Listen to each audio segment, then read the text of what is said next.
In the wake of World War II, as the smoke cleared from a devastated Europe, a different kind of trail began to surface, one made of gold and silence. In 1946, a special agent for the U.S. Treasury Department named Emerson Bigelow drafted a memorandum that would haunt the halls of the Vatican for decades. The document alleged that the Vatican Bank had received over 200 million Swiss francs in looted gold. This wasn't just any gold, it was the spoils of war from one of the most brutal regimes in history, the Croatian Ustasha.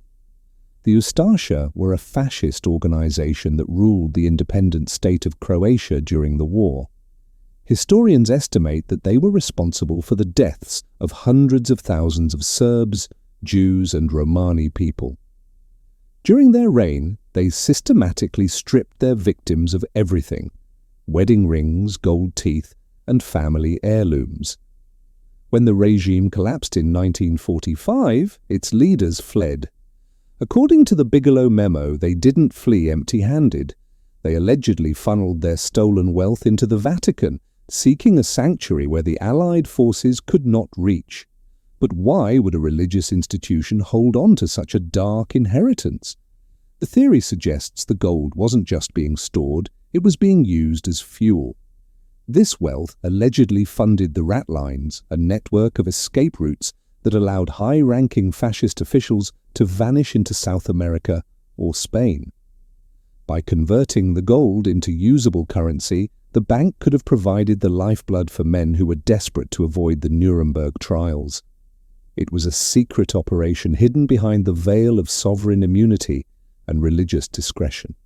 The mystery resurfaced with a vengeance in 1997. A class action lawsuit was filed in a California court by survivors and their families seeking the return of the stolen assets. They pointed to the Gowan Memorandum, another intelligence document that reinforced the claims of the 1940s. The plaintiffs weren't just looking for money, they were looking for a confession. They wanted the archives opened to see exactly how much gold had passed through the bank's ledgers and whose names were attached to the transfers. The legal battle, however, hit a brick wall. The American courts eventually dismissed the case, ruling that the Vatican possessed sovereign immunity.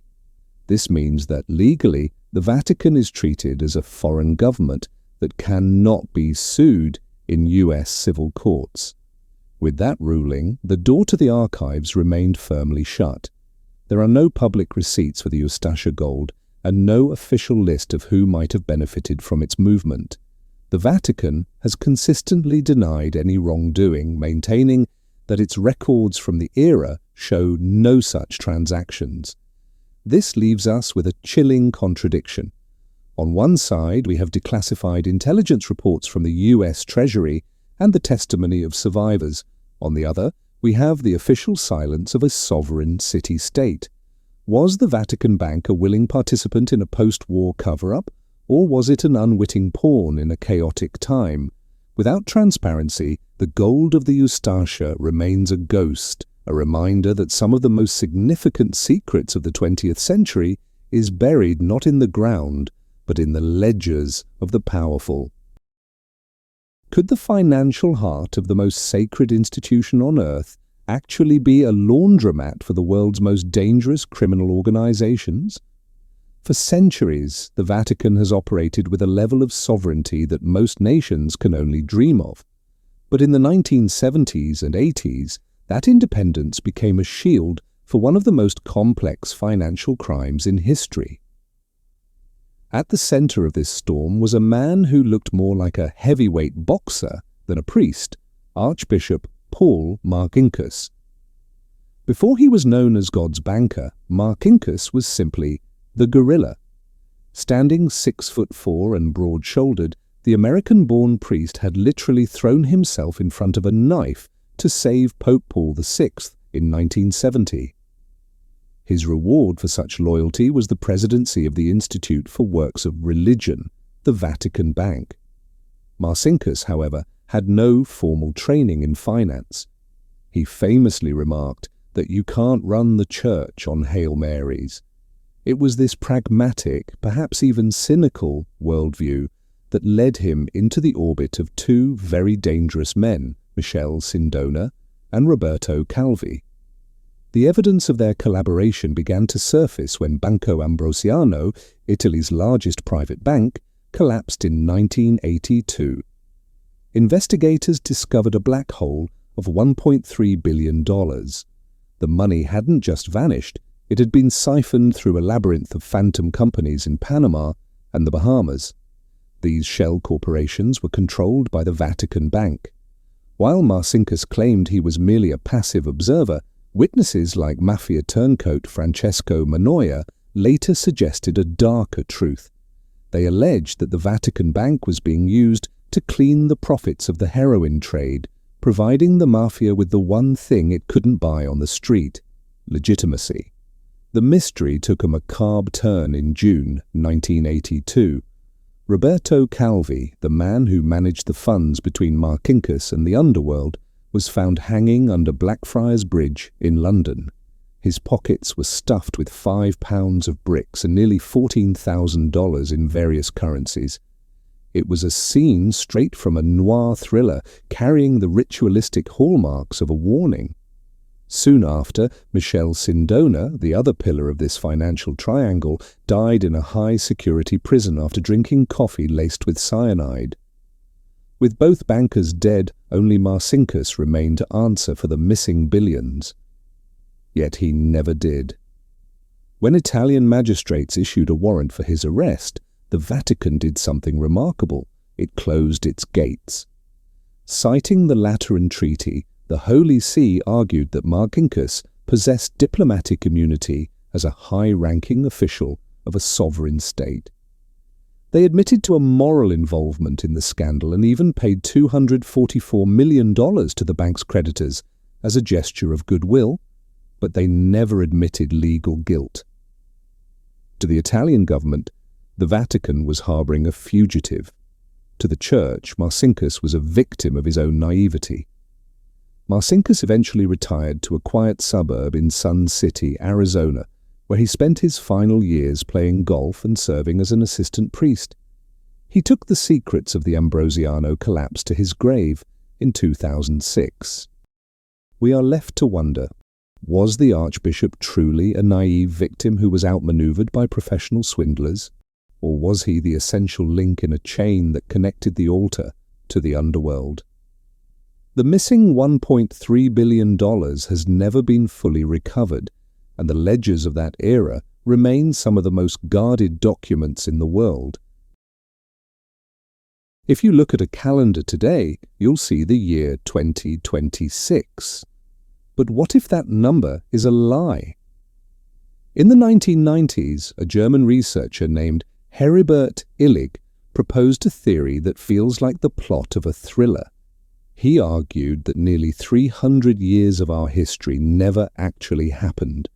This is the phantom time hypothesis. According to Illig, the years between AD 614 and 911 were a deliberate fabrication, a historical void filled with invented kings and forged documents.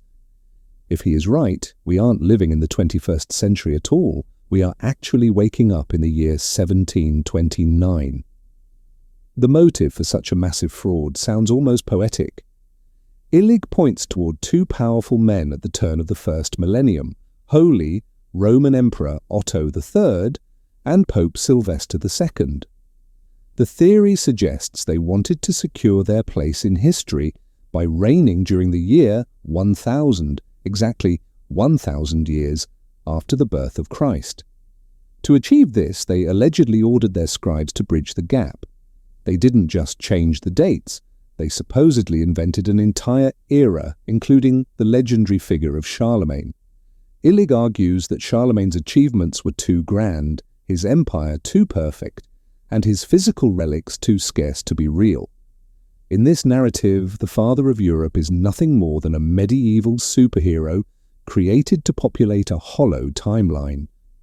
Illig's most striking evidence comes from a simple math problem involving the stars. When Pope Gregory XIII introduced our modern calendar in 1582, he had to correct a drift in time caused by the old Julian calendar. His mathematicians shifted the date forward by 10 days. However, Illig argues that because the Julian calendar loses one day every 128 years, a 1,600-year correction should have required 13 days, not 10. Those 3 missing days, he claims, represent the 3 missing centuries. He also points to the Dark Ages themselves, a period notoriously thin on archaeological finds. Where are the massive cathedrals from the year 700? Why does Romanesque architecture look so much like the Roman style that supposedly ended centuries earlier? It is a compelling puzzle, but as we look closer, the phantom time begins to solidify. While European records might be debated, the rest of the world provides a stubborn defense for the timeline. Across the Atlantic, the Maya were meticulously carving dates into stone monuments using their long count calendar. These dates align with specific lunar phases and eclipses that match our current 2,000-year count perfectly. Furthermore, we have a silent witness that cannot be forged: the trees. In the year 774, a massive solar storm, now known as a Miyake event, blasted the Earth with radiation. This event left a distinct chemical signature in tree rings all over the globe, from Germany to Japan. These rings appear exactly where they should be in the late 8th century, providing a biological anchor for the very years Illig claims are fake. This leaves us with a quiet realization. The phantom time hypothesis probably tells us more about our present than our past. We live in an age of digital manipulation and deep fakes, where the truth feels increasingly fragile. The idea that a pope and an emperor could delete 3 centuries of human experience resonates because it highlights how much we rely on the authorities of the past to tell us who we are. Even if the years 614 to 911 are firmly rooted in reality, the theory forces us to ask a haunting question. If our history were to be rewritten today, would we have the tools to spot the gap? In the late summer of 1978, a man known as the Smiling Pope ascended to the throne of St. Peter. John Paul I was a breath of fresh air, a humble, soft-spoken leader who refused the traditional papal coronation and spoke with a disarming warmth. But just 33 days into his reign, the smile vanished. On the morning of September 29th, a nun found the Pope dead in his bed, a few sheets of paper still clutched in his hand. What followed was not just a period of mourning, but a storm of contradictions that has never truly settled. The first point of confusion arrived within hours of the discovery. The Vatican initially claimed a papal secretary found the body. Later, they admitted it was actually Sister Vincenza, the woman who brought him his morning coffee. The official cause of death was listed as a heart attack, yet no autopsy was ever performed. In the world of high-stakes investigations, a death without a forensic exam is a door left wide open for doubt. Why was the Church so quick to embalm the body, a process that destroys toxicological evidence, before the sun had even set on his passing? To understand the suspicion, we have to look at what John Paul I was doing in those final 33 days. He wasn't just praying, he was auditing. Rumours began to circulate that the new pope had turned his gaze toward the Institute for Works of Religion, the Vatican Bank. At the time, the bank was run by Bishop Paul Marcinkus, a man deeply connected to the Italian financial elite and the secretive P2 Masonic Lodge. The bank was allegedly acting as a massive funnel for money laundering, linked to figures like Roberto Calvi, whose own life would later end under a bridge in London. The theory shared by many investigative journalists is that John Paul I had a hit list of officials he intended to remove. It is suggested that on the very night he died, he was reviewing names and preparing a total restructuring of the Vatican's finances. If the Pope intended to clean house, he was a direct threat to a multi-billion-dollar web of corruption involving the mafia, high-level politics, and international finance. In this light, his sudden heart attack looks less like a tragedy and more like a tactical necessity for those whose power was at stake. Skeptics, however, offer a more grounded explanation. They point out that John Paul I had a history of poor health, including circulatory issues and a previous bout with a blood clot. The immense pressure of the papacy could have easily overwhelmed a man who was already physically fragile. They argue that the Vatican's inconsistent stories weren't a sign of murder, but a sign of panic. An institution obsessed with tradition and protocol simply didn't know how to handle the sudden death of its leader and stumbled through the PR crisis. We are left with a mystery that bridges the gap between the sacred and the profane. Was it a natural end for a tired man, or a cold-blooded removal of a reformer? The sheets of paper he was holding when he died have never been released to the public. To this day, the Vatican maintains the heart attack narrative, while the rest of the world wonders if the smiling Pope simply saw too much of what lay behind the curtain. His short reign remains a haunting what-if in the history of the modern Church, a moment where transparency was glimpsed only to be swallowed by the shadows. For centuries, the Vatican has stood as a fortress of tradition, a place where the laws of morality are carved into stone. But what if the very people tasked with defending these laws are living in a reality that contradicts them? In 2019, a French journalist named Frédéric Martel released a book that sent shockwaves through the Catholic world. Titled In the Closet of the Vatican, the book was the result of a 4-year investigation and over 1,500 interviews. In its pages, Martel made a staggering claim. He estimated that up to 80% of the clergy working within the Vatican are homosexual. If true, this figure paints a picture of a city-state that is not just a religious centre, but one of the largest gay communities in the world. Martel's investigation suggests that many of these men live deep in the closet, hidden behind a wall of silence and strict doctrine. But the mystery isn't just about identity, it's about a profound systemic hypocrisy.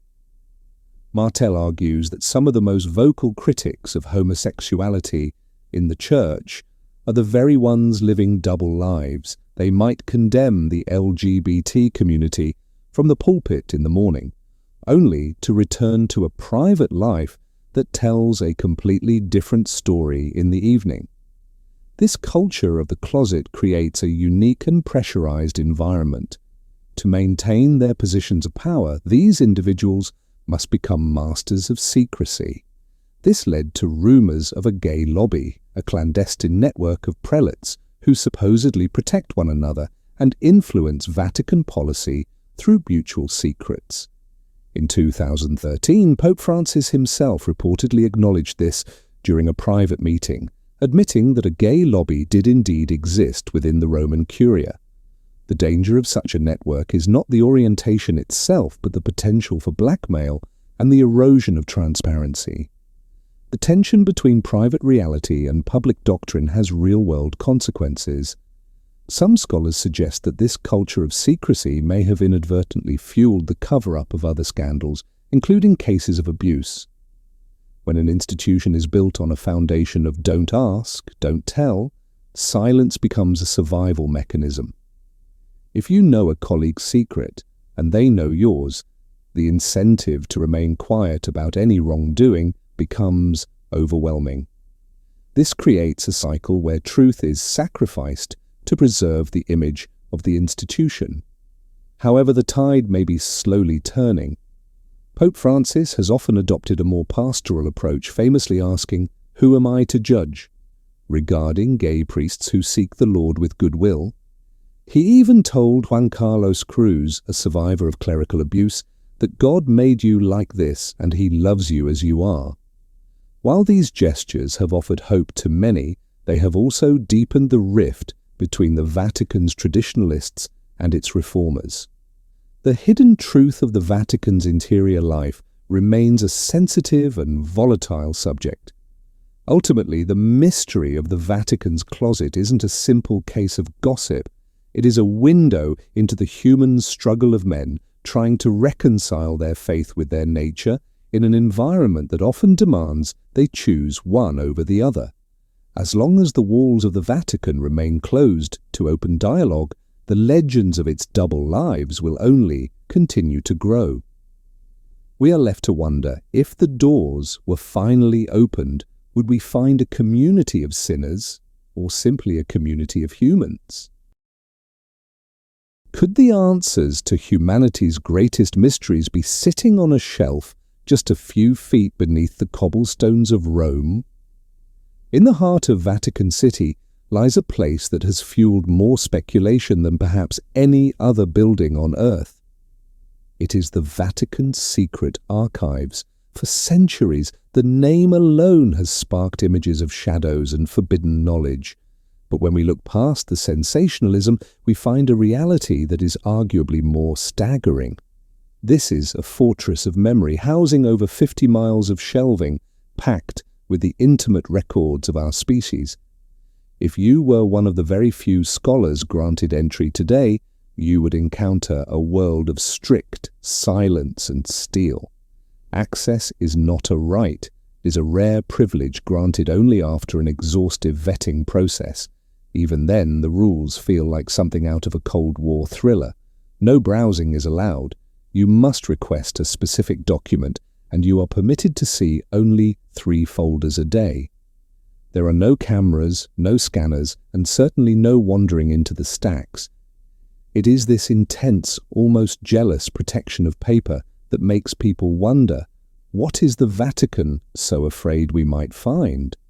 The evidence we can see is fascinating enough. Within these climate-controlled halls sits the final desperate letter of Mary, Queen of Scots, written just moments before she faced the executioner's block in 1587. Nearby are the original records of the Church's brutal clash with Martin Luther, the spark that ignited the Reformation.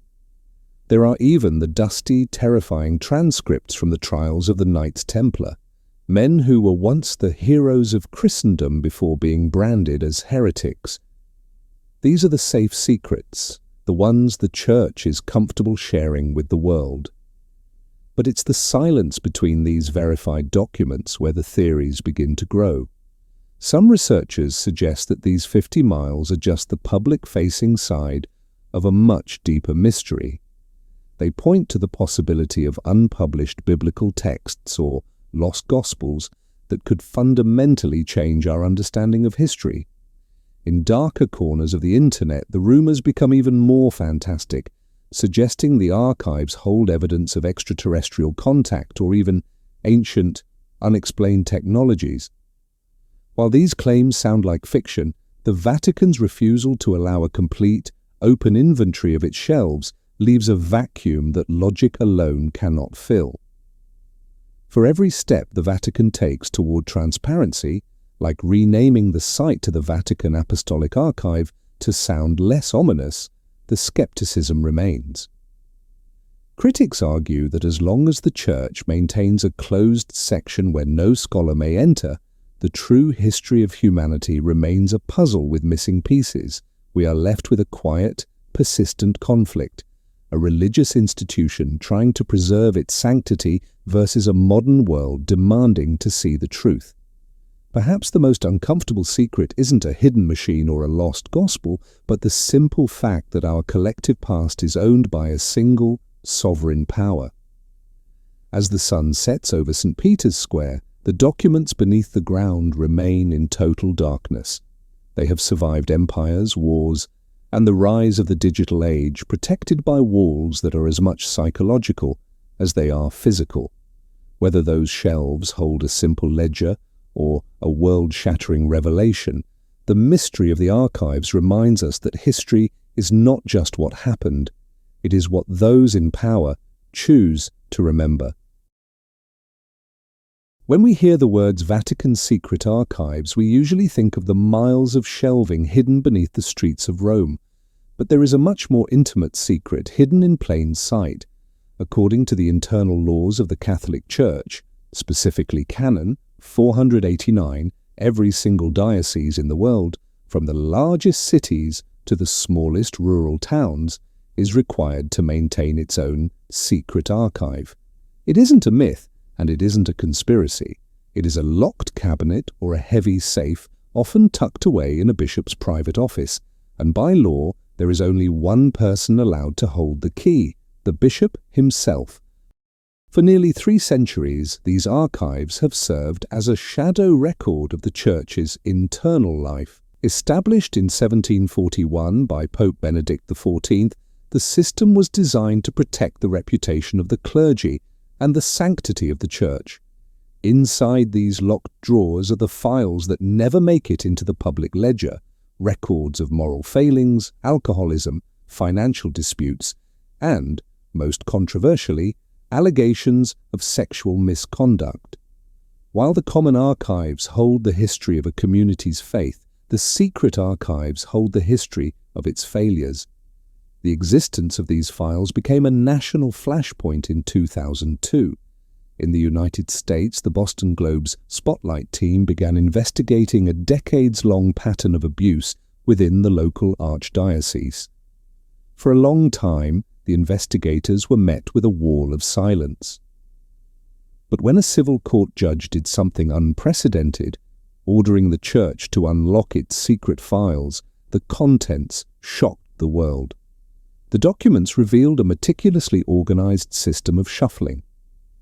When a priest like John Gayagan was accused of a crime, the details were recorded in the secret archive, but the priest himself was often simply moved to a new parish.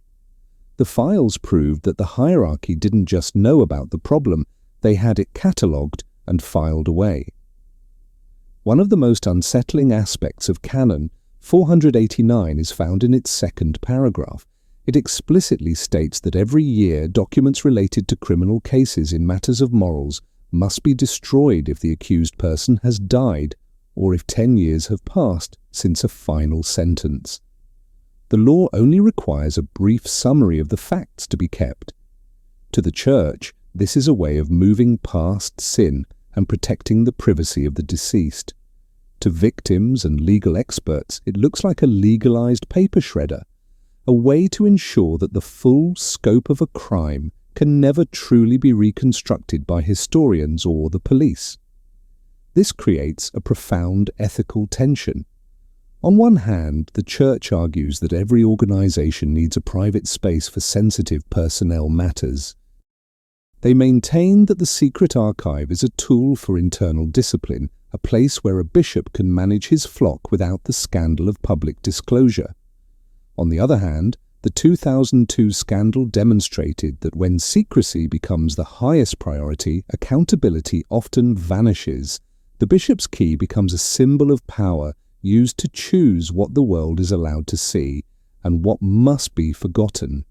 Today, many of these local secret archives remain locked. While some progress has been made toward transparency, the fundamental law of Canon 489 remains in place. It reminds us that history is often written twice, once for the public record and once for the shadows. As long as those keys remain in private hands, we are left to wonder. How much of our history is currently sitting in a safe, waiting for a year that will never come, or a summary that tells only half the truth? Could the private lives of a few high-ranking officials actually bring down a papacy? In 2010, a standard police investigation in Italy accidentally pulled back the curtain on a world that the Holy See never intended for the public to see. It began not with a theological dispute, but with a series of wiretapped phone calls. These recordings didn't just suggest personal misconduct, they pointed toward a highly organized network operating within the very heart of the Church. The central figure in this inquiry was Angelo Balducci. At the time, he was a member of the Gentlemen of His Holiness, an elite group of laypeople who serve as ceremonial ushers for the Pope. Balducci was a man of immense influence and deep connections. However, Italian investigators listening in on his calls discovered a darker side to his prestige. They heard him coordinating a male prostitution ring that reportedly catered to members of the Vatican clergy. The evidence was concrete and devastating. One specific contact was a chorister in the Vatican's own choir, who allegedly acted as a recruiter for these secret encounters. This discovery raised a disturbing question. How could such an operation exist for years without detection? As the evidence trail grew, it became clear that this wasn't just about individual choices. It was about a systemic vulnerability. In an environment defined by absolute secrecy and the threat of scandal, those who participated in these rings became easy targets for blackmail. This shifted the problem from a matter of personal morality to a major security risk for the entire institution. If a cardinal can be blackmailed, then the decisions of the Church are no longer entirely his own. The tension reached a breaking point in early 2013. A secret 300-page report was commissioned by Pope Benedict XVI and compiled by 3 trusted cardinals. This document, often referred to as the Red Dossier, was said to contain a detailed map of the internal factions and the so-called gay lobby within the Vatican. While the full contents of this report have never been released to the public, many insiders believe it was the final weight that broke Benedict's resolve. Just weeks after receiving the dossier, he took the unprecedented step of resigning from the papacy. There is, of course, a more rational perspective to consider. Skeptics argue that Benedict's resignation was truly a result of his declining health and the exhaustion of old age. They suggest that linking his departure to a prostitution scandal is a narrative leap that lacks direct proof. The Church itself maintains that the resignation was a humble act of self-sacrifice for the good of the institution. Yet the timing remains a persistent shadow. Why did a man who championed tradition choose to break a 600-year-old protocol precisely when these files landed on his desk? We are left staring at the high walls of the Vatican, wondering what truly happens in the silence of its corridors. The Balducci case and the secret report of 2013 remind us that no institution, no matter how sacred, is immune to the complexities of human nature. The inquiry remains open because the silence remains absolute. Trust is a fragile thing, and in the absence of transparency, the world is left to wonder if the Church is truly policing itself, or if it is simply reinforcing the locks on the doors. How is it that an institution dedicated to the gospel of peace spent decades refusing to admit that one of the world's most violent criminal organizations even existed? For much of the 20th century, the relationship between the Catholic Church and the Italian mafia was defined not by conflict, but by a heavy, calculated silence. In 1964, at the height of the Sicilian mafia's power, Cardinal Ernesto Ruffini of Palermo famously dismissed the very idea of the mob. When a journalist asked him to define the mafia, he reportedly joked that it might be a brand of detergent. To the people of Sicily, this wasn't just a witty remark, it was a signal that the Church would not look beneath the surface. This official denial allowed a strange, symbiotic relationship to flourish in the shadows of the parish. For generations, mafia men of honor were some of the most visible figures in the front pews. They funded local religious festivals, paid for elaborate fireworks displays, and sponsored the restoration of village churches. In southern Italy, a tradition emerged where the heavy statues of saints carried through the streets during processions would bow as they passed the house of a local boss. This wasn't just folk piety, it was a public endorsement. By merging their image with the sacred, the mafia gained a legitimacy that no amount of violence could buy. One of the most jarring pieces of evidence surfaced in 1990, not in a small Sicilian village, but in the heart of Rome. Enrico de Pedis, the ruthless leader of the Magliana gang, was gunned down in the street. Typically, a criminal of his reputation would be buried in a common cemetery. Instead, his body was entombed in the crypt of the Basilica of Sant'Apollinare, a site usually reserved for martyrs and high-ranking prelates. The tomb was a masterpiece of marble and sapphires, located just steps away from the Vatican's most sacred ground. Reports later suggested that his widow had donated nearly 500 million lire to the church to secure the spot. While the Vatican claimed he was a great benefactor of the poor, the presence of a mobster in a holy crypt created a controversy that lasted for 20 years. However, the history of this relationship is not a simple story of complicity. There were always those within the church who refused to look away. Priests like Father Pino Puglisi in Palermo began to challenge the mafia's grip on his community, teaching children that they didn't have to serve the bosses to survive. The mafia responded as they always did. Puglisi was murdered on his 56th birthday. His death, and the deaths of others like him, forced a slow and painful awakening within the hierarchy. It created a deep internal contradiction, a church that produced both martyrs for justice and prelates who accepted blood money for renovations. The official stance finally fractured in 2014. Standing in the mafia stronghold of Calabria, Pope Francis took the unprecedented step of excommunicating all members of organized crime. He declared that those who follow the path of evil are not in communion with God. It was a direct, verbal assault on the men of honor, who had long considered themselves the defenders of the faith. Yet as the Church attempts to purge these ancient ties, the ghosts of the past remain. The donations have been spent, the churches have been built, and the silence of the 20th century has left a mark that cannot be easily erased. We are left to wonder if an institution as large and decentralized as the Church can ever truly separate itself from the local power structures it inhabits. If the mafia can use the symbols of Christ to mask their own darkness, how do we know where the sacred ends and the profane begins? The mystery of the silent partner suggests that even in the pursuit of the divine, the influence of the underworld is never far away.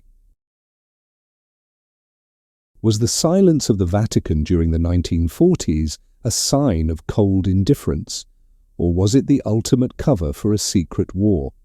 For decades, the legacy of Pope Pius XII has been a battlefield. To some, he is Hitler's pope, a man who stood by while the machinery of the Holocaust consumed millions. To others, he was a silent protector who believed a public protest would only trigger more blood. The debate has always felt like a stalemate between theory and faith. Until a few months ago, when a forgotten folder was pulled from the archives of the Pontifical Biblical Institute in Rome. Inside that folder was a list of names. It wasn't a list of saints or donors, but a survival register. It contained the identities of over 3,200 Jewish people who were sheltered in 155 Catholic institutions, 100 convents, and 55 monasteries during the Nazi occupation of Rome. This wasn't just a rumor of kindness, it was a paper trail. The list, compiled by an Italian Jesuit named Father Gozzolino Birolo immediately after the liberation of the city, has now been verified by Rome's Jewish community and the experts at Yad Vashem. It tells us that while the Nazis were rounding up over 1,000 people in the shadow of the Vatican walls, thousands more were breathing quietly in the cellars and cloisters just a few blocks away. But as with everything in the Vatican, the discovery of a smoking gun for rescue only brings new, more uncomfortable questions to the surface.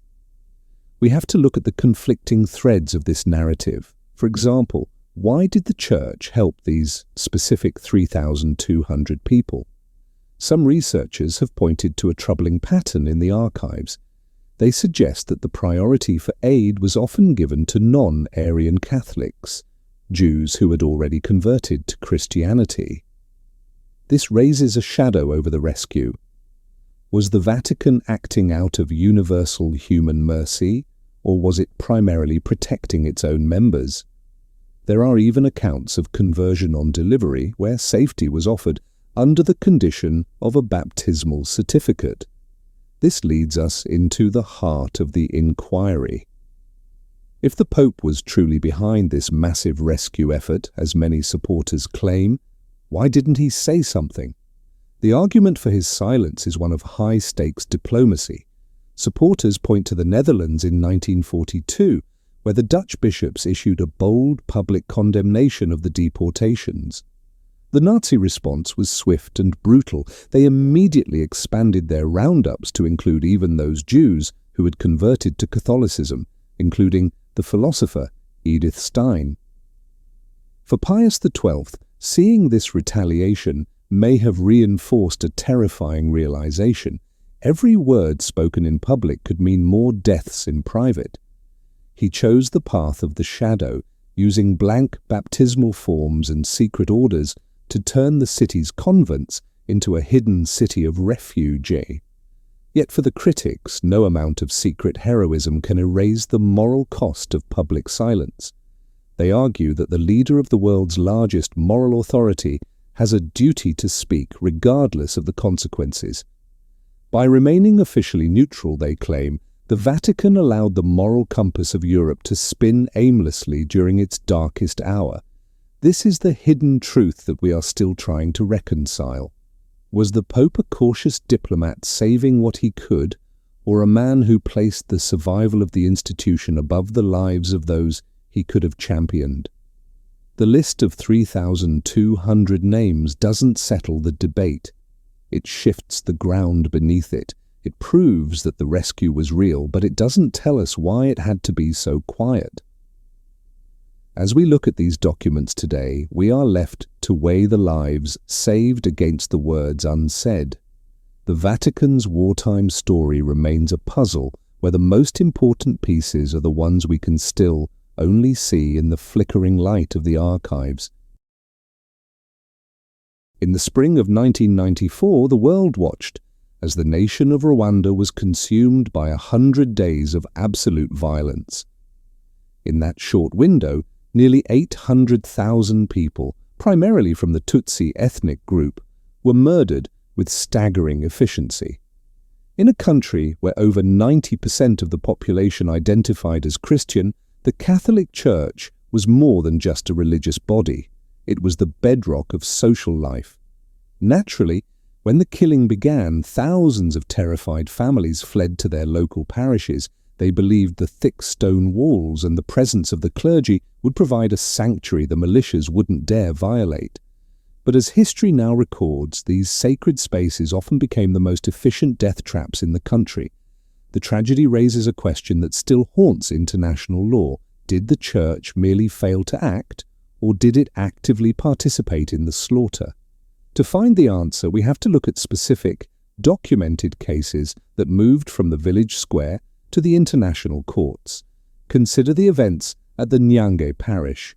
More than 2,000 Tutsis had crowded inside the church building, trusting in the protection of Father Athanasi Seromba. According to the International Criminal Tribunal for Rwanda, Seromba didn't just fail to protect his flock, he allegedly approved the decision to bring in a bulldozer and level the building while the refugees were still inside. In 2008, he was sentenced to life in prison for his role in the massacre. This brings us to a complex contradiction in the Vatican's response. For years, the official line from Rome was that any priest who committed a crime had acted as an individual, not as a representative of the institution. When the post-genocide government of Rwanda sought the extradition of other priests suspected of involvement, they met a wall of resistance. Several of these men were not sent back to face trial. Instead, they were reportedly moved to parishes in Europe, given new assignments and in some cases new identities. This relocation sparked a global controversy. Was the Vatican protecting the sanctity of the priesthood, or was it engaging in a high-level cover-up to shield the Church's reputation from the stains of genocide? The atmosphere of silence finally began to shift in 2017. Pope Francis met with Rwandan President Paul Kagame and took the unprecedented step of asking for God's forgiveness. He spoke of the sins and failings of the Church and its members, admitting that priests and nuns had succumbed to hatred and betrayed their evangelical mission. This was a massive departure from the previous stance of institutional innocence. Yet for many survivors, a verbal apology doesn't answer the lingering legal questions. Many of the priests who fled to Europe lived out their lives in quiet ministry, never having to answer to a Rwandan court for the choices they made in 1994. We are left to reflect on the nature of moral authority. We see a church that provided both martyrs who died alongside their congregations and perpetrators who facilitated their ends. The hidden truth of Rwanda isn't found in a single secret file, but in the tension between the Church's mission of mercy and its history of political survival. How does an institution of peace move forward when its own altars were once used as the front lines of a genocide?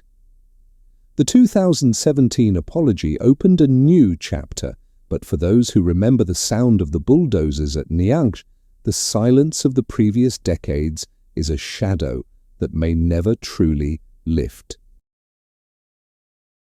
If you were to walk through the quiet, sun-drenched halls of a historic European cathedral, your eyes might be drawn to a specific kind of light. It reflects off the polished surface of a crucifix or a small, intricately carved statue of a saint. This material isn't stone or wood. It has a warm, milky depth that seems to glow from within.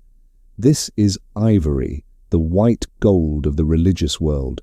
For centuries, it has been the preferred medium for the most sacred icons, valued for its durability and its resemblance to human skin. But in the modern age, this beautiful substance has become the center of a silent, high-stakes controversy that reaches all the way to the Vatican. The journey of a piece of religious ivory begins far from the incense-filled sanctuaries of Rome. It starts in the vast savannas of Africa, where the gentle giants of the earth, elephants, are slaughtered for the tusks that grow from their heads. In 2012, a landmark investigation by National Geographic titled Ivory Worship exposed a troubling reality. It revealed that the global demand for religious artifacts was a significant driver of the illegal ivory trade. The report identified workshops and markets where new ivory was being carved into ancient-looking saints to satisfy the hunger of the faithful. What makes the Vatican's role in this story so unique is its legal status. While nearly 180 nations have signed the Convention on International Trade in Endangered Species, or CITES, the Vatican remains a notable exception. Because it is not a member of this 1989 treaty, the Holy See is not technically bound by the same international bans on the sale and transport of ivory that apply to its neighbours. This legal vacuum has fueled decades of criticism from conservationists. They argue that as long as the Vatican remains outside the treaty, it leaves a blind spot in the global effort to protect endangered species. However, the story is more complex than a simple refusal to cooperate. In 2013, the Vatican spokesperson, Father Federico Lombardi, issued a rare and direct response to the mounting pressure. He clarified that the Church does not have a trafficking centre and that no stores inside Vatican City sell ivory to pilgrims. He reminded the world that Catholic doctrine teaches respect for all of creation, but the most significant shift occurred in 2015. During a visit to Kenya, Pope Francis stood before the United Nations and delivered a forceful condemnation of the illegal trafficking of ivory, linking it to organized crime and the funding of terrorism. It was the first time a pope had used his global platform to specifically target the white gold trade. Despite these powerful words, the relic of ivory persists in the amber of tradition. many high-ranking officials still possess ancient ivory items, and gifts made of the material, often labelled as legal or pre-ban, continue to find their way into the Church's vast collections. The contradiction remains visible, a leadership that speaks for the environment, yet presides over an institution where the most sacred symbols are often made from the very things it seeks to protect. We are left at a crossroads of faith and conservation. The Vatican has moved from silence to vocal condemnation, but it has yet to take the formal step of joining the international ban. As long as ivory remains a symbol of spiritual prestige, the demand will likely never truly vanish. Does the beauty of a carved saint justify the loss of a living giant? For now, the ivory crucifixes in the dim cathedrals remain silent, carrying a weight that has nothing to do with the material itself, but everything to do with the cost of its creation. In almost every modern nation, the age of sexual consent sits somewhere between 16 and 18. It is a standard designed to protect the vulnerable. But until the summer of 2013, if you looked at the tiny, walled enclave of Vatican City, the number on that map was 12. For decades, the spiritual heart of the Catholic Church, an institution that defines itself as the world's moral compass, upheld a legal standard that seemed to belong to another century. This wasn't a hidden rumour, it was a written fact of the Vatican's penal code. The discovery of this 12-year-old rule often leads to a deep sense of confusion. How could a city-state populated almost entirely by priests and religious scholars maintain a law that most people would find predatory? To understand this, we have to look back to 1929, the year the Vatican became a sovereign nation. When the Church signed the Lateran Treaty with Italy, they needed a legal system overnight. Instead of writing a new one from scratch, they simply adopted the Italian criminal code that was already in place. This was the Zanadelli Code, a set of laws written in 1889.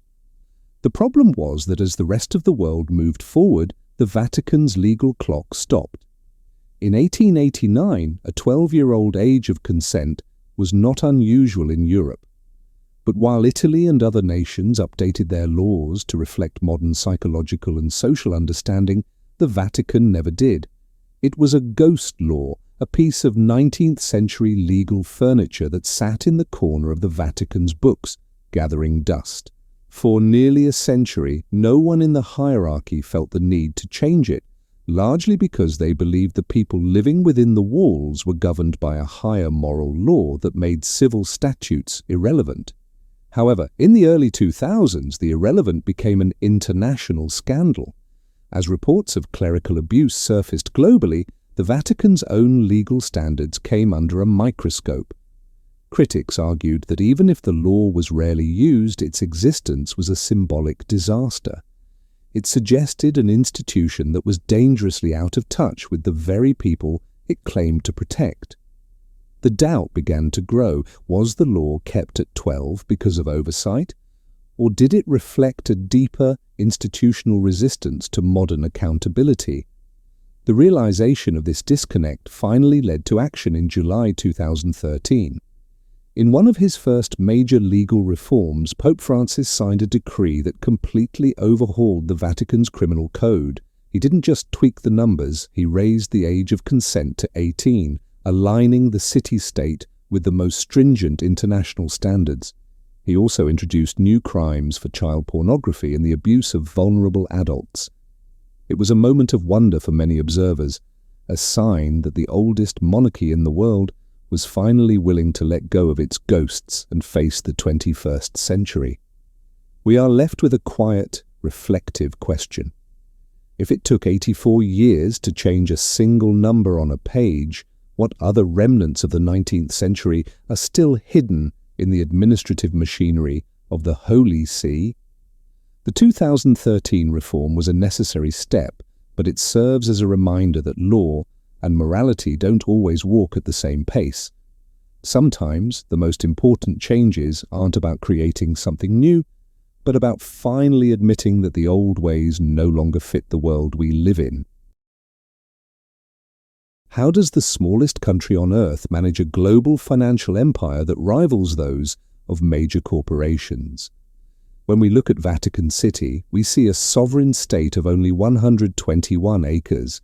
Yet behind its medieval walls lies a financial network so complex and secretive that for decades even its own leaders struggled to understand the balance sheets. For years, the world assumed the Vatican was infinitely wealthy, a myth fueled by the gold in the basilicas. But as we move into 2026, a new chapter of transparency, born from scandal, is revealing a much more human and fragile reality. The curiosity usually begins with Peter's pence. Since the 8th century, this tradition has funneled small donations from local collection plates directly to the Pope. In 2024, this global offering brought in 58 million euros. But as we dig deeper, the confusion sets in. How can a few million euros in donations sustain an organization that costs over 1.2 billion euros a year to run? The answer lies in a vast global portfolio of white gold. The Vatican doesn't just store wealth, it is a sophisticated landlord. Through a department called APSA, the Church manages over 4,000 real estate units in Italy and another 1,100 luxury properties across London, Paris and Geneva. But this transition into the modern market has not been without its shadows. For years, doubt has swirled around how these investments were managed. The most glaring example is the infamous Sloane Avenue property in London. The Vatican spent nearly 350 million euros on a former Harrods warehouse intended for conversion into luxury apartments. Instead, the deal became a black hole of 139 million euros in losses and sparked the biggest criminal trial in the city's history. In early 2024, Cardinal Angelo Becciu, once the second most powerful official in the Vatican, was sentenced to over 5 years in prison for embezzlement related to this deal. As the appeals process continues today, it stands as a grim reminder of what happens when the sacred attempts to play in the shark-infested waters of high finance. Despite these failures, there is a sense of wonder in the recent financial turnaround.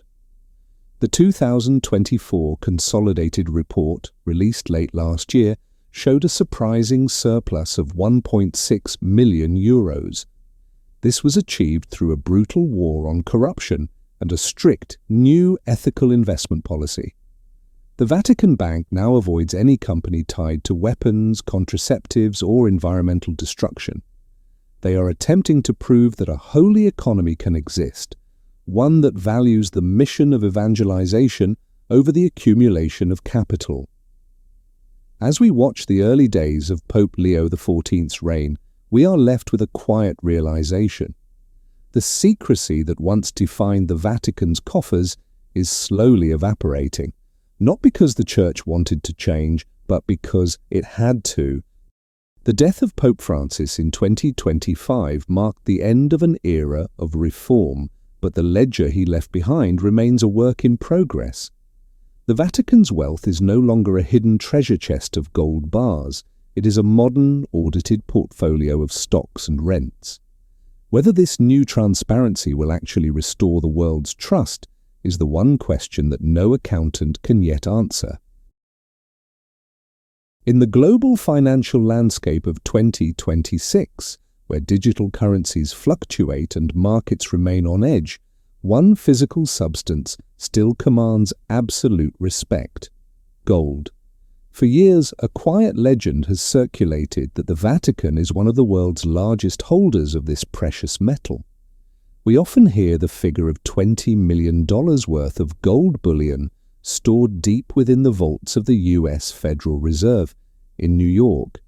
But as gold prices have shattered records recently, surging past $5,000 an ounce, that decade-old figure feels like a relic of a different era.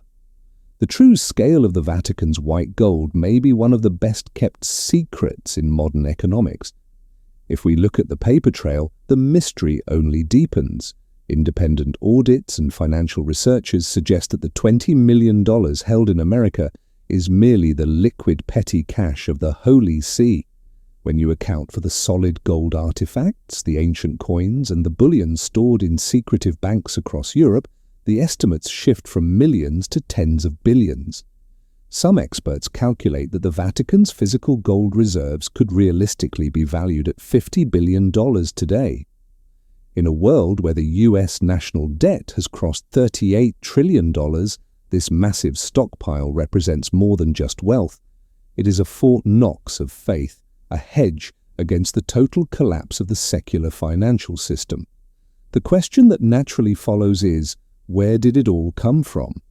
The answer isn't found in a single transaction, but in a steady 1,000-year march of history. During the Middle Ages, the Vatican sat at the absolute center of European authority.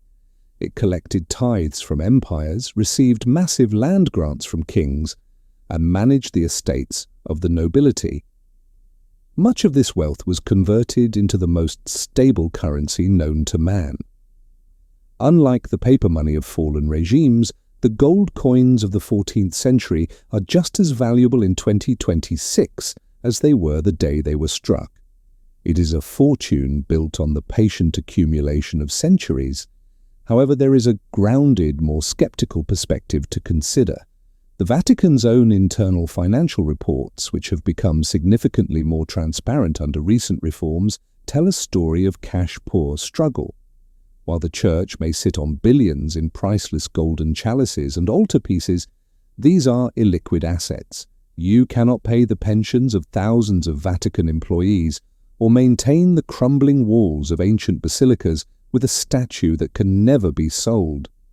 To the Vatican's accountants, the gold is often a burden of preservation rather than a usable resource.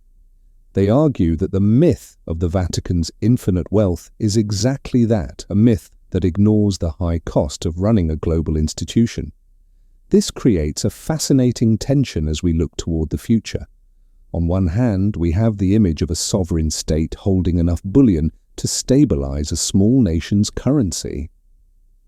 On the other, we have an institution that often reports an operational deficit, struggling to balance its books.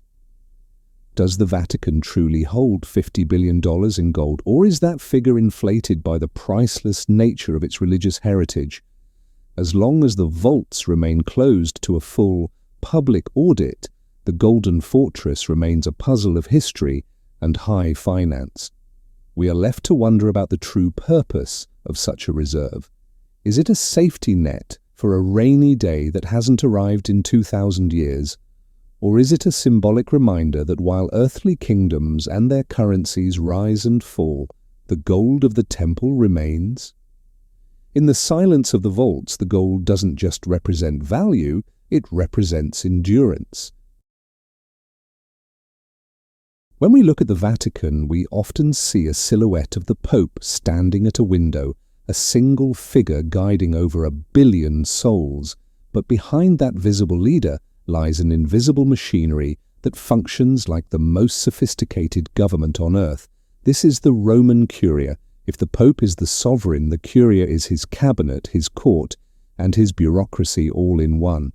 As we move through 2026, this quiet government is undergoing its most significant transformation in centuries, moving away from the rigid congregations of the past toward a more agile system of departments known as dicasteries. To understand how the Vatican truly works, you have to look at the power shift that occurred under the Constitution Predicate Evangelium.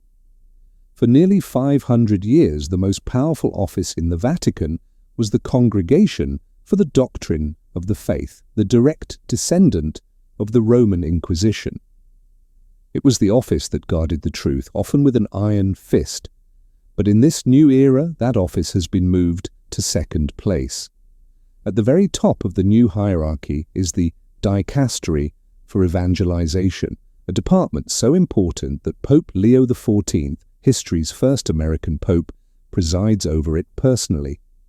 This shift signals a fundamental change. The Vatican is moving from a defensive fortress of doctrine to an outward-reaching mission of global engagement. Despite these changes, the engine room of the Vatican remains the Secretariat of State. Led by Cardinal Pietro Parolin, this office handles the delicate world of international diplomacy and the daily management of the city-state. It is here that the Vatican's hidden truths are often managed, from secret treaties with world powers to the coordination of the Pope's global peace initiatives. Under the new 2026 regulations, the Secretariat has seen its power slightly diluted, intended to prevent the Vatican from becoming a series of autonomous fiefdoms. The goal is a unified body where every department, from the dicastery for the causes of saints to the dicastery for communication, serves a single, cohesive vision. Yet for every step toward modernization, the Curia retains shadows of its ancient past.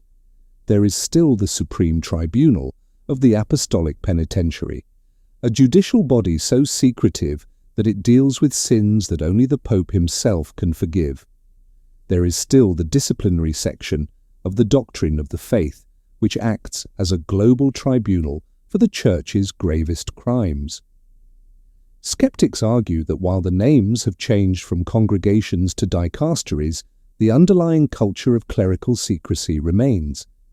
They point to the 5-year term limits now imposed on officials as a way to prevent careerism, but they wonder if such a brief window allows for any real, lasting accountability. We are left to observe a government that is trying to reconcile 2,000 years of tradition with the demands of a digital, transparent age. The Roman Curia is no longer just a group of elderly men in red robes debating Latin texts. It is a global administrative hub employing thousands of lay people, including an increasing number of women in leadership roles. The mystery of the Curia is the mystery of the Church itself. Can a monarchy of the Middle Ages successfully transition into a servant of the 21st century? As the new regulations take hold in 2026, the answer is being written in the quiet memos and digital files that pass through the hands of the Pope's shadow cabinet every single day. If you look at the global crime maps, you might expect to see the most dangerous places on Earth highlighted in deep red.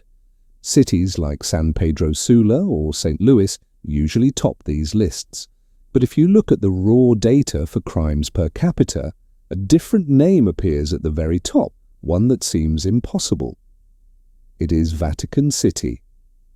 Statistically, this tiny, sacred enclave has the highest crime rate in the world. On paper, it appears as if every single resident of the Vatican commits at least one major offense every year. But as we know in the world of history and mystery, the numbers on the page rarely tell the whole story. The central question is simple. How can a city-state populated almost entirely by priests, nuns, and the Pope's elite guards be a hotbed of criminal activity? The answer lies in a fascinating mathematical quirk. Vatican City is the smallest country on the planet, with a permanent population of roughly 800 people. Yet every single year, more than 18 million pilgrims and tourists pour through its gates. This creates a massive imbalance. When a thief steals a wallet in St. Peter's Square, that crime is recorded by the Vatican's police. However, when the crime rate is calculated, it is divided only by the 800 people who actually live there. It's a statistical distortion that turns a safe sanctuary into a digital danger zone. Imagine standing in the center of St. Peter's Square on a hot Roman afternoon. You are surrounded by the smell of ancient stone and the hum of thousands of voices in dozens of languages. You are looking up at the towering colonnades, perhaps distracted by the sheer scale of the architecture. This is where the real crime happens. It isn't violent or dramatic. It is the silent work of pickpockets and purse snatchers who blend into the crowd of the faithful. They aren't Vatican citizens, they are outsiders who treat the world's most holy site as an ideal workplace. With overwhelming foot traffic and a security force focused more on the Pope's safety than on pockets, the square becomes a theatre of opportunity. But what about more serious crimes? This is where the statistics get even stranger. Because the population is so small, a single act of violence can make the Vatican look like the most murderous place in history. In 1998, a tragic incident occurred when a young Swiss guard killed his commander and the commander's wife before taking his own life. That year, the Vatican's homicide rate mathematically skyrocketed to 3 times higher than the most dangerous cities in South America. It is a perfect example of how one shadow can darken an entire map when the map itself is only a few blocks wide. In reality, the Vatican remains one of the safest places you could ever visit. The Gendarmerie, the Vatican's blue-uniformed police force, manages a city where the jails are mostly temporary holding cells, and the most common sentence is a fine. There is no local drug trade, no organized gang violence, and almost zero residential burglaries. The highest crime rate in the world is a ghost created by a calculator. As we reflect on these numbers, we find a subtle truth. Even in a place dedicated to the divine, the human element persists. The pickpocket in the square reminds us that no wall is high enough to keep out the complexities of the world outside. The Vatican is a place where the sacred and the petty exist side by side, tied together by a statistical anomaly. It forces us to ask, if we can't trust the numbers in the holiest city on earth, where else might the data be hiding the truth? Could a street-tough kid from a Pennsylvania mining town become the most dangerous spy in the eyes of the Soviet Union? In 1963, a man wearing a lumpy Russian felt hat and a green raincoat stepped off a plane in New York. To the crowd, he looked like a minor Soviet official, but to the Catholic world he was a ghost returned from the grave. His name was Walter Tsisek. For 23 years his family and his Jesuit order had believed he was dead. His story forces us to look into one of the most secretive missions in the history of the Church. Was he a simple priest fulfilling a vow, or was he a high-stakes operative in a spiritual intelligence war? The investigation into Tsisek's life begins in the gritty streets of Shenandoah, Pennsylvania. As a youth, he was a gang leader and a fighter, the last person anyone expected to wear a clerical collar. But a sudden religious calling led him to the Russicum in Rome. This was a highly specialized Jesuit center designed to train priests for a mission that many considered a suicide run, infiltrating the Soviet Union. In 1940, under the alias Władimir Wipinski, Tsisek slipped across the border in a boxcar filled with laborers. He carried no weapons, only the liturgy of the Byzantine Rite and a determination to serve a repressed faithful. His trail of evidence leads directly to the Ural Mountains. For a year, he worked as an unskilled logger in the town of Chusovoy. He stacked lumber by day and whispered the Mass in the freezing forest by night. But the Soviet secret police were watching. In 1941, they arrested him. The charge was not illegal preaching, but espionage. To the Soviets, any priest trained in Rome was a Vatican spy sent to undermine the revolution. They transported him to the infamous Lubyanka prison in Moscow. There he disappeared into 5 years of solitary confinement, living in a small cell with stark white walls and a light that never turned off. The conditions of his survival in the Siberian Gulag provide a different kind of evidence. Tsisek was eventually sentenced to 15 years of hard labor in Norilsk, a city 200 miles north of the Arctic Circle. He shoveled coal into freighters and worked in nickel mines where the permafrost never thawed. Yet, even here, the spy continued his mission. He used a stolen vodka glass as a chalice and fermented raisins to make a few drops of wine. He heard confessions in the mud of construction sites. The Soviet authorities couldn't understand why a man treated like a beast refused to break. They moved him from city to city, trying to stop his fruitful influence, yet he remained a silent beacon of the very faith they sought to erase. This brings us to a major contradictory thread in the Cold War narrative. When the prisoner exchange was finally negotiated by President John F. Kennedy in 1963, some within the American intelligence community were skeptical. They wondered how any man could survive 23 years in the most brutal prisons of the USSR and emerge with his mind intact. Was he a genuine hero, or had he been turned into a sleeper agent during those long years in the chemical plants and coal mines? Even the Jesuits reportedly drove him to a secluded retreat house upon his return, partially to verify if the man in the green raincoat was truly the Walter Tissek they once knew. As we reflect on his memoirs, With God in Russia and He Leadeth Me, the central mystery shifts. It is no longer about whether he was a spy or a priest. It is about the power of a human will, anchored in something beyond the material world. Tissek returned to the United States without bitterness, spending the rest of his life teaching a philosophy of simple abandonment to the present moment. He proved that even in a world of locked archives and iron curtains, the most profound secrets aren't kept in files, but in the heart of a person who has lost everything and found peace. In the quiet evening of May 4th, 1998, a celebration should have been underway.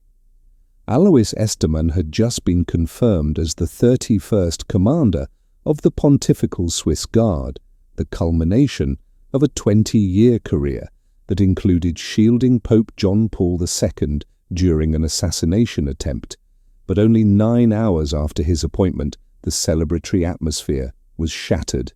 Estermann and his wife, Gladys Meza Romero, were found shot to death in their Vatican apartment. Lying near them was the body of a young vice-corporal, Cedric Tournay. Within 3 hours before a full forensic team had even finished their work, the Vatican issued a definitive statement. It was a murder-suicide. Case closed. The official narrative was as swift as it was simple. They claimed Tournay, a 23-year-old soldier, had snapped in a fit of madness. The motive? He had supposedly been denied a routine military medal and was brooding over a recent reprimand. To bolster this, the Vatican later pointed to a brain cyst the size of a pigeon's egg found during Tournay's autopsy, suggesting it might have altered his personality. It was a neat, tragic ending that explained away the first murder within the Vatican walls in 150 years.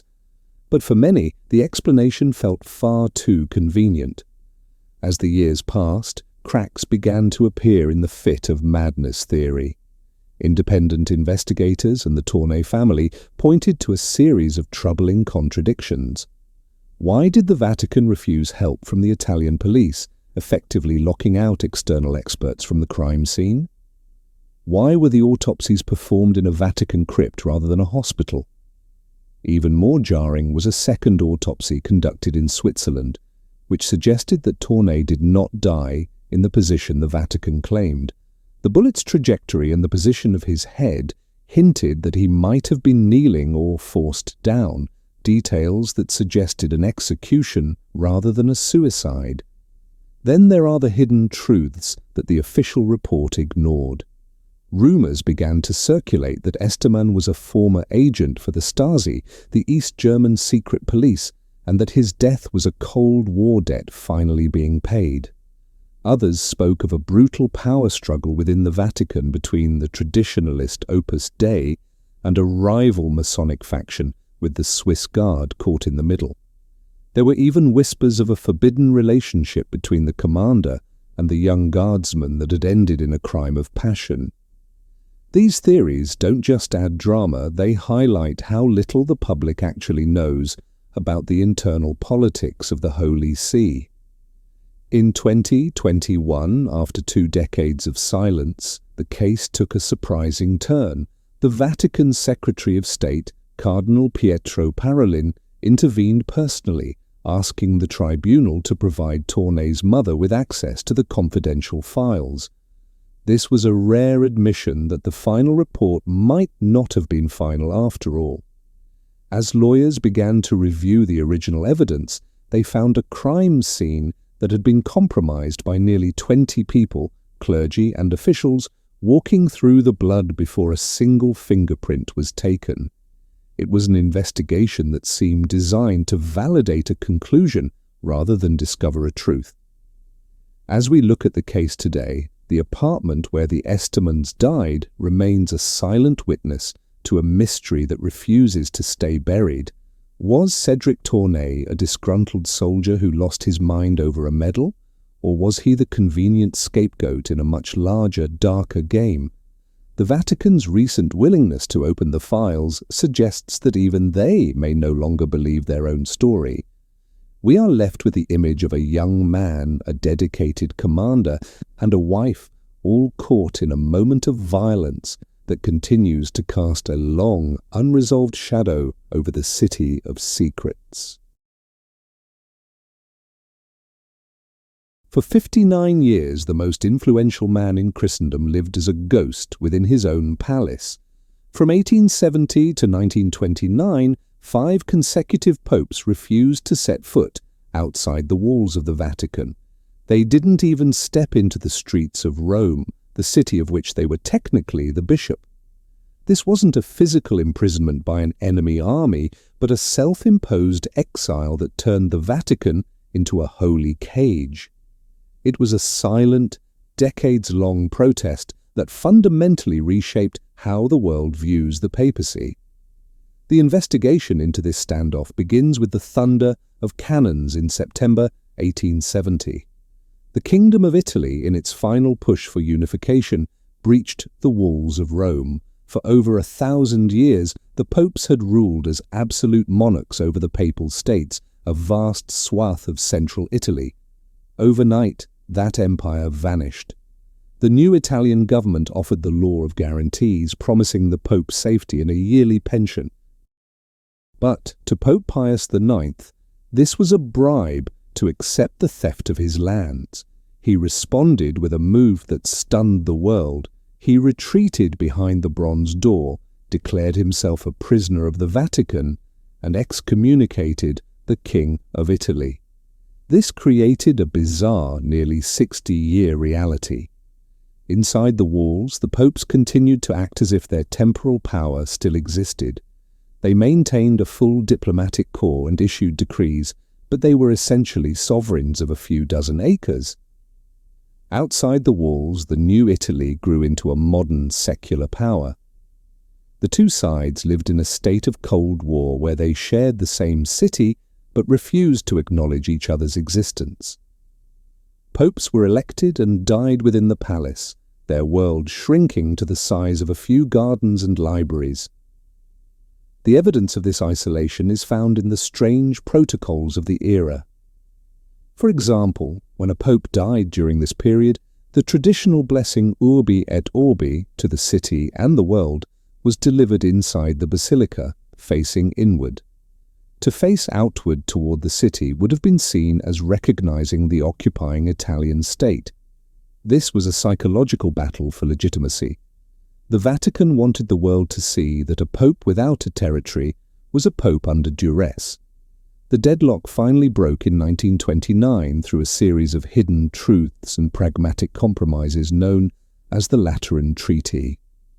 The negotiator on the other side was the fascist dictator Benito Mussolini. He needed the Church's moral blessing to solidify his rule, and the Church needed to end its isolation. The deal was a historic trade. The Pope finally recognized the Kingdom of Italy and abandoned his claim to his former territories. In exchange, the tiny Vatican City was recognized as a fully independent sovereign state. It was the birth of the world's smallest country, but its most influential diplomatic hub. As we look back on those prisoner years, we find a quiet realization. By losing its earthly empire, the papacy actually gained a different kind of power.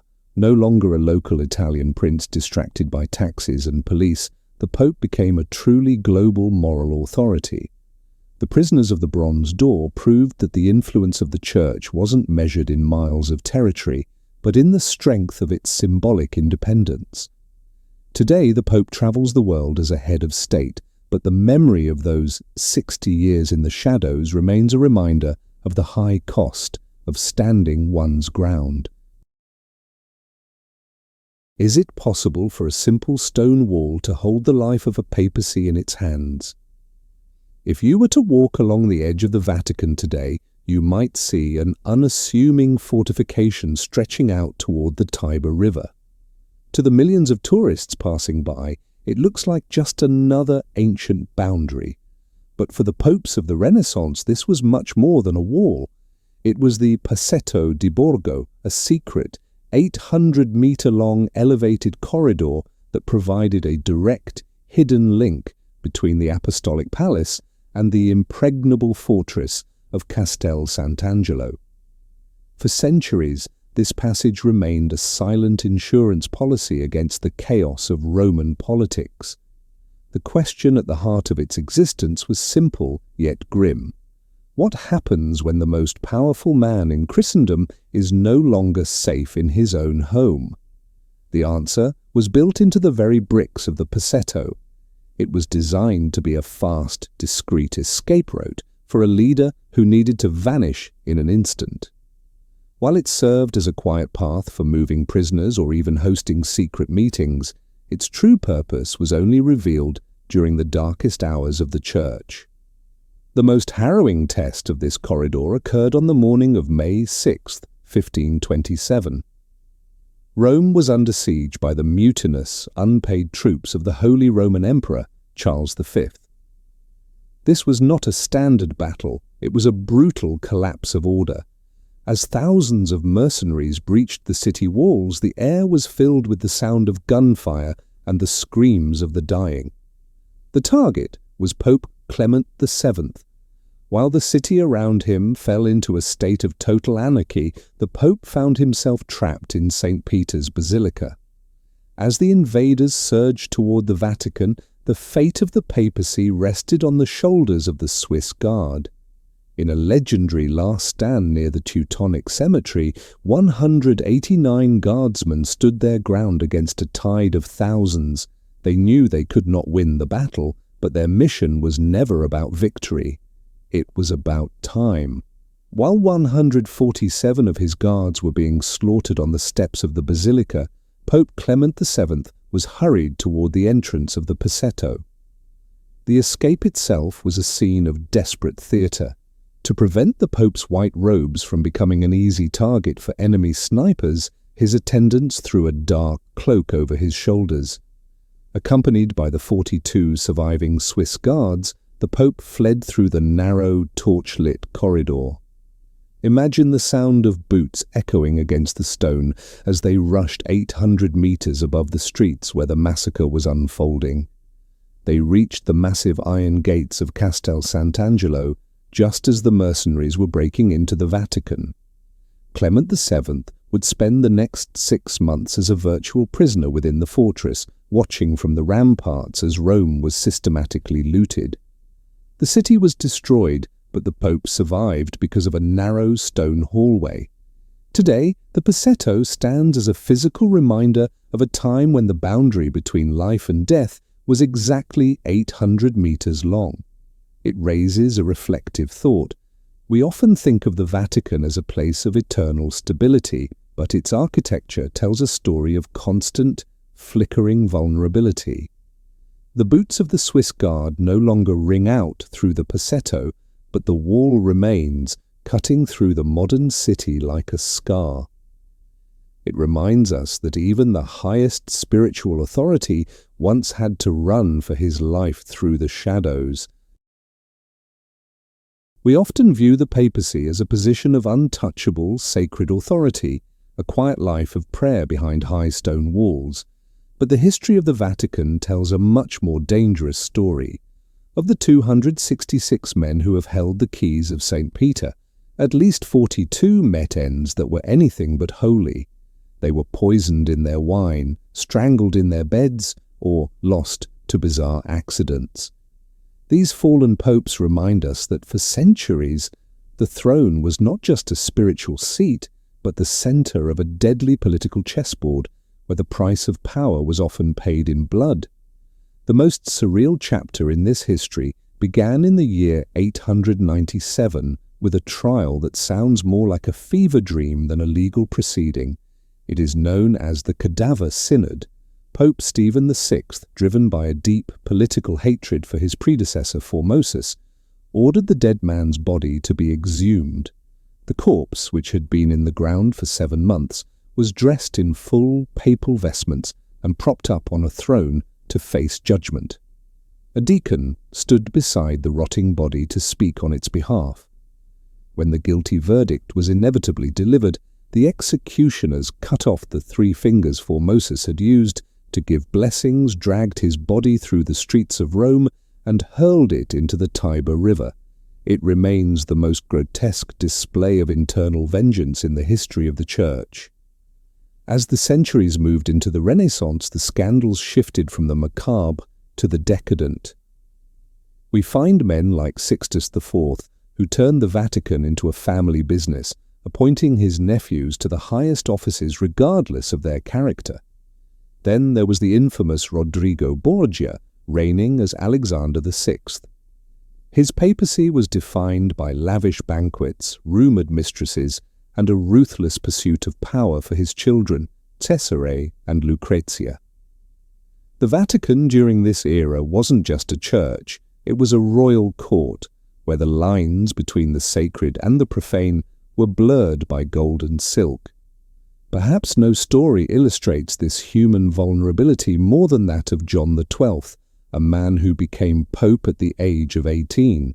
His reign was so scandalous that contemporary chroniclers claimed he turned the sacred palace into a house of ill repute. His end was as ignoble as his life. Legend says he died in the heat of an adulterous act. Some say he was beaten to death by a vengeful husband who caught him in the bedroom, while others claim his heart simply gave out from the exertion. It was an end that lacked even a shred of the dignity usually afforded to a vicar of Christ. But not every unusual death was born of sin or malice. Some were simply tragic accidents of the era. Pope John XXI, a brilliant man of science and medicine, died when the ceiling of his private study collapsed on him while he was deep in his research. He survived for a few days under the rubble, a philosopher king crushed by the very walls intended to protect him. Then there was Urban VI, whose reign ended not with a conspiracy but with a fall from a mule. These stories strip away the myth of the untouchable pope. They show us men who were as susceptible to gravity, germs and jealousy as the peasants they ruled. We are left to reflect on the nature of the office. For over 2,000 years, the papacy has survived the best and the worst of humanity. The fallen popes aren't just footnotes of scandal, they are the proof that the institution is anchored in the real, messy world of human history. Behind the incense and the icons, the throne has always been a place where divine aspirations meet the harsh reality of human nature. In the late 15th century, the spiritual capital of the world fell under the shadow of a family name that has since become synonymous with the darkest corners of human nature: Borgia. To understand how a single dynasty could turn the Vatican into a private theatre of excess, we have to look back at the rise of Rodrigo Borgia, the man who would become Pope Alexander VI. His reign, beginning in the pivotal year of 1492, wasn't just a period of religious leadership. It was an era of high-stakes political theatre where the robes of the church were used to mask a hunger for absolute territory and bloodline legacy. The investigation into the Borgia hidden truths begins with the sheer transparency of their ambition. Long before he was elected pope, Rodrigo lived the life of a secular prince. He fathered at least 7 children, the most famous being the ruthless Cesare and the enigmatic Lucrezia. When he finally secured the papacy, allegedly through the blatant bribery of his fellow cardinals, he didn't hide his family. Instead, he placed them at the very center of the Holy See. He used the Vatican's treasury to fund Cesare's military campaigns and the Church's diplomatic power to arrange Lucrezia's strategic marriages. It was a time when the Vicar of Christ functioned more like a godfather of a global syndicate. The most persistent evidence of this moral collapse is found in the accounts of the Banquet of Chestnuts. According to the diaries of the papal master of ceremonies, Johann Burchard, a celebration was held inside the Apostolic Palace on October 31st, 1501. The report describes a night of unimaginable debauchery where 50 courtesans were brought in to dance for the entertainment of the Pope and his children. While some modern historians argue that Burchard may have exaggerated the details to spite a family he loathed, the fact that such a story could even be whispered about the Pope's private quarters shows how far the reputation of the office had fallen. However, we must also look at the contradictory thread of this legacy. While the Borgias were certainly decadent, they were also brilliant patrons of the arts. Alexander VI commissioned Pinturicchio to paint the breathtaking frescoes of the Borgia apartments, which can still be visited today. He was a man of immense intellect and administrative skill who managed to keep the Vatican sovereign during a period of constant war. Some argue that the black legend of the Borgias was largely manufactured by their enemies, the rival Italian families who hated the Spanish outsiders for taking over their territory. We are left with a quiet, reflective question. Can we separate the art and the order from the man? The Borgia era serves as a stark reminder that power, when concentrated in a single bloodline, tends to create its own morality. Alexander VI died in 1503, possibly from malaria, or, as many whispered at the time, from a cup of poison intended for someone else. His successor, Julius II, hated the Borgias so much that he refused to live in the same rooms, sealing them off for centuries. Today, the Borgia apartments are open to the public, their walls still glowing with the gold and azure of a family that reached for the heavens while living in the depths of earthly indulgence. They remind us that even the most sacred halls are built by human hands, and those hands are often stained by the world they seek to transcend. In the middle of the 19th century, as the United States was tearing itself apart in the bloodiest conflict of its history, a small piece of parchment travelled across the Atlantic that nearly severed the relationship between Washington and Rome forever. We often think of the American Civil War as a domestic struggle, but for the Vatican it was a complex diplomatic puzzle. In 1863, Pope Pius IX did something that modern history textbooks rarely mention. He addressed a letter to Jefferson Davis calling him the illustrious and honorable President of the Confederate States of America. With those 10 words, the Vatican became the only European power to grant a semblance of formal recognition to the South. The investigation into this diplomatic shockwave begins with a letter from Jefferson Davis himself. Desperate for international legitimacy, Davis wrote to the Pope, thanking him for his public calls for peace. When Pius IX replied using Davis's official title, it wasn't just a matter of politeness. In the 19th century, how a sovereign addressed a leader was a signal of legal status. To Abraham Lincoln's administration, this was a stab in the back. The Union saw it as a major religious authority providing moral cover to a rebellion built on the institution of slavery. The fallout was immediate and lasting. The United States government, already wary of foreign interference, viewed the Vatican's stance as an unacceptable intrusion. By 1867, the resentment was so deep that Congress passed a law cutting off all funding for diplomatic missions to the Holy See. This wasn't a temporary spat. Official diplomatic ties between the US and the Vatican would not be fully restored for another 117 years, until the presidency of Ronald Reagan in 1984. The illustrious address had created a century-long silence, but the mystery takes a darker, more investigative turn when we look at the aftermath of the war. After Lincoln was assassinated in 1865, a wave of anti-Catholic sentiments swept through the North. Several of the conspirators, including Mary Surratt, the first woman executed by the U.S. federal government, were Catholic.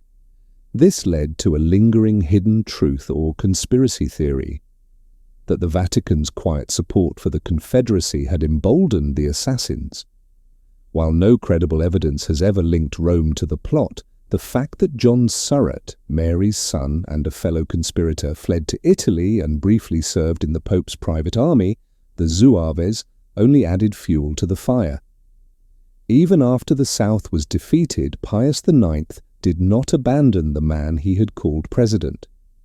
While Jefferson Davis sat in a prison cell at Fort Monroe, the Pope sent him a signed portrait and a hand-woven crown of thorns. To Davis, it was a gesture of spiritual solidarity with a suffering leader. To the Union, it was a final confirmation that the Vatican had chosen the wrong side of history. Some historians argue that the Pope was simply a man of peace trying to stop the carnage, regardless of the politics. Others believe he saw in the Confederacy a fellow traditionalist society fighting against a rising, secular and Protestant industrial power. We are left with a reflective silence. This episode reminds us that the Vatican has always been a political player as much as a religious one. Whether it was an act of misguided mercy or a calculated political gamble, the Pope's letter to Jefferson Davis remains a shadow on the history of the Civil War. It forces us to ask, when a moral authority enters the theatre of war, does it bring peace, or does it simply complicate the tragedy? When you walk through the Gregorian Egyptian Museum in the heart of the Vatican, the air feels heavy with the weight of thousands of years. You pass by colossal statues of granite and rows of papyrus scrolls. But for most visitors, the real draw is the mummies. We see these linen-wrapped figures as direct bridges to the ancient world, silent witnesses to a civilization that obsessed over the afterlife.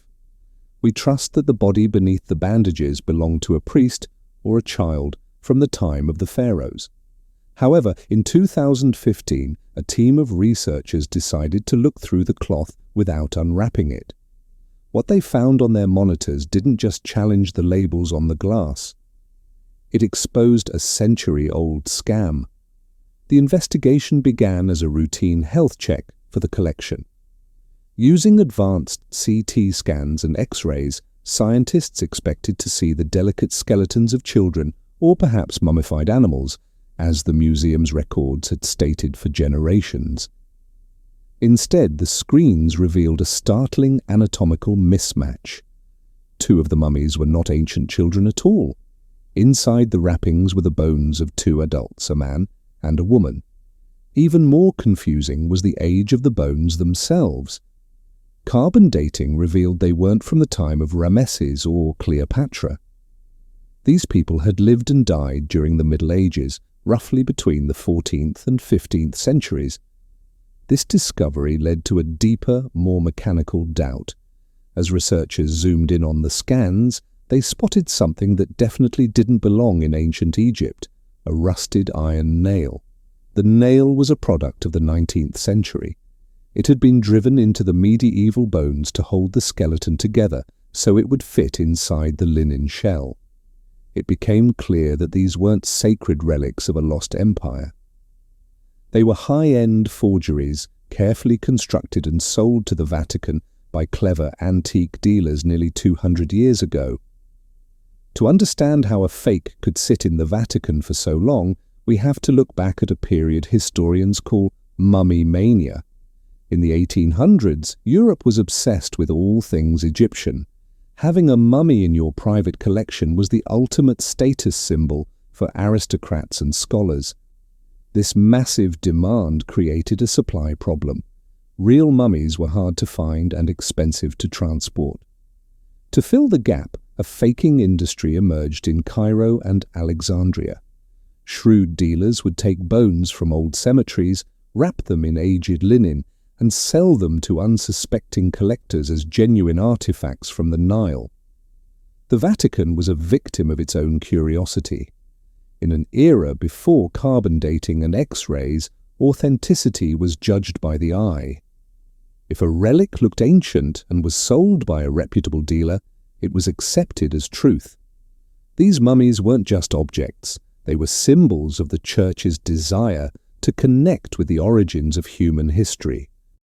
The fact that they turned out to be 19th century fabrications doesn't necessarily diminish the museum's value. Instead, it adds a new, human layer to the mystery. It tells a story of an era when our hunger for the past was so great that we were willing to manufacture it. As we stand before these figures today, we are left with a quiet realization.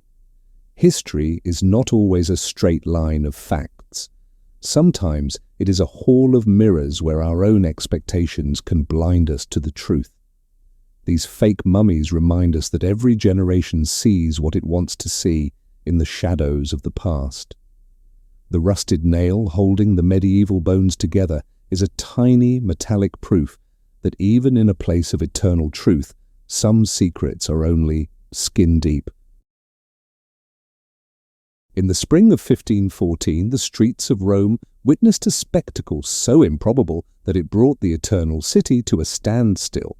It wasn't a military triumph or a religious procession, but the arrival of a 4-year-old white Asian elephant named Hanno. At a time when most Europeans viewed such creatures as myths from the edges of the world, Hanno was a living, breathing diplomat. He was a gift from King Manuel I of Portugal to Pope Leo X, sent as part of a lavish bribe to secure the Church's blessing over new maritime trade routes. But while the gold and spices of the Portuguese mission were impressive, it was the elephant that captured the Pope's heart and changed the Vatican forever. The inquiry into Hanno's life begins with his grand debut. As the elephant was led toward the Apostolic Palace, thousands of Romans climbed onto rooftops just to see his trunk. Some of these buildings actually collapsed under the weight of the curious. When he finally stood before Pope Leo X, the animal performed a trick that felt like a miracle to the gathered cardinals. He knelt 3 times in a gesture of profound respect, then sucked up a trunk full of water and sprayed the entire court, including the Pope himself. Instead of being offended, Leo X was enchanted. He saw in Hanno a symbol of the universal church, an institution whose reach now stretched into the exotic mysteries of the East. For 3 years, Hanno lived a life of unprecedented luxury. He was housed in a custom-built enclosure in the Belvedere courtyard and became a constant companion to the Pope during public parades. Leo X even commissioned the great master Raphael to sketch and paint the creature, ensuring his likeness would be immortalized in the halls of the Vatican. But this story of wonder holds a darker, more tragic thread. In 1516, Hanno fell ill.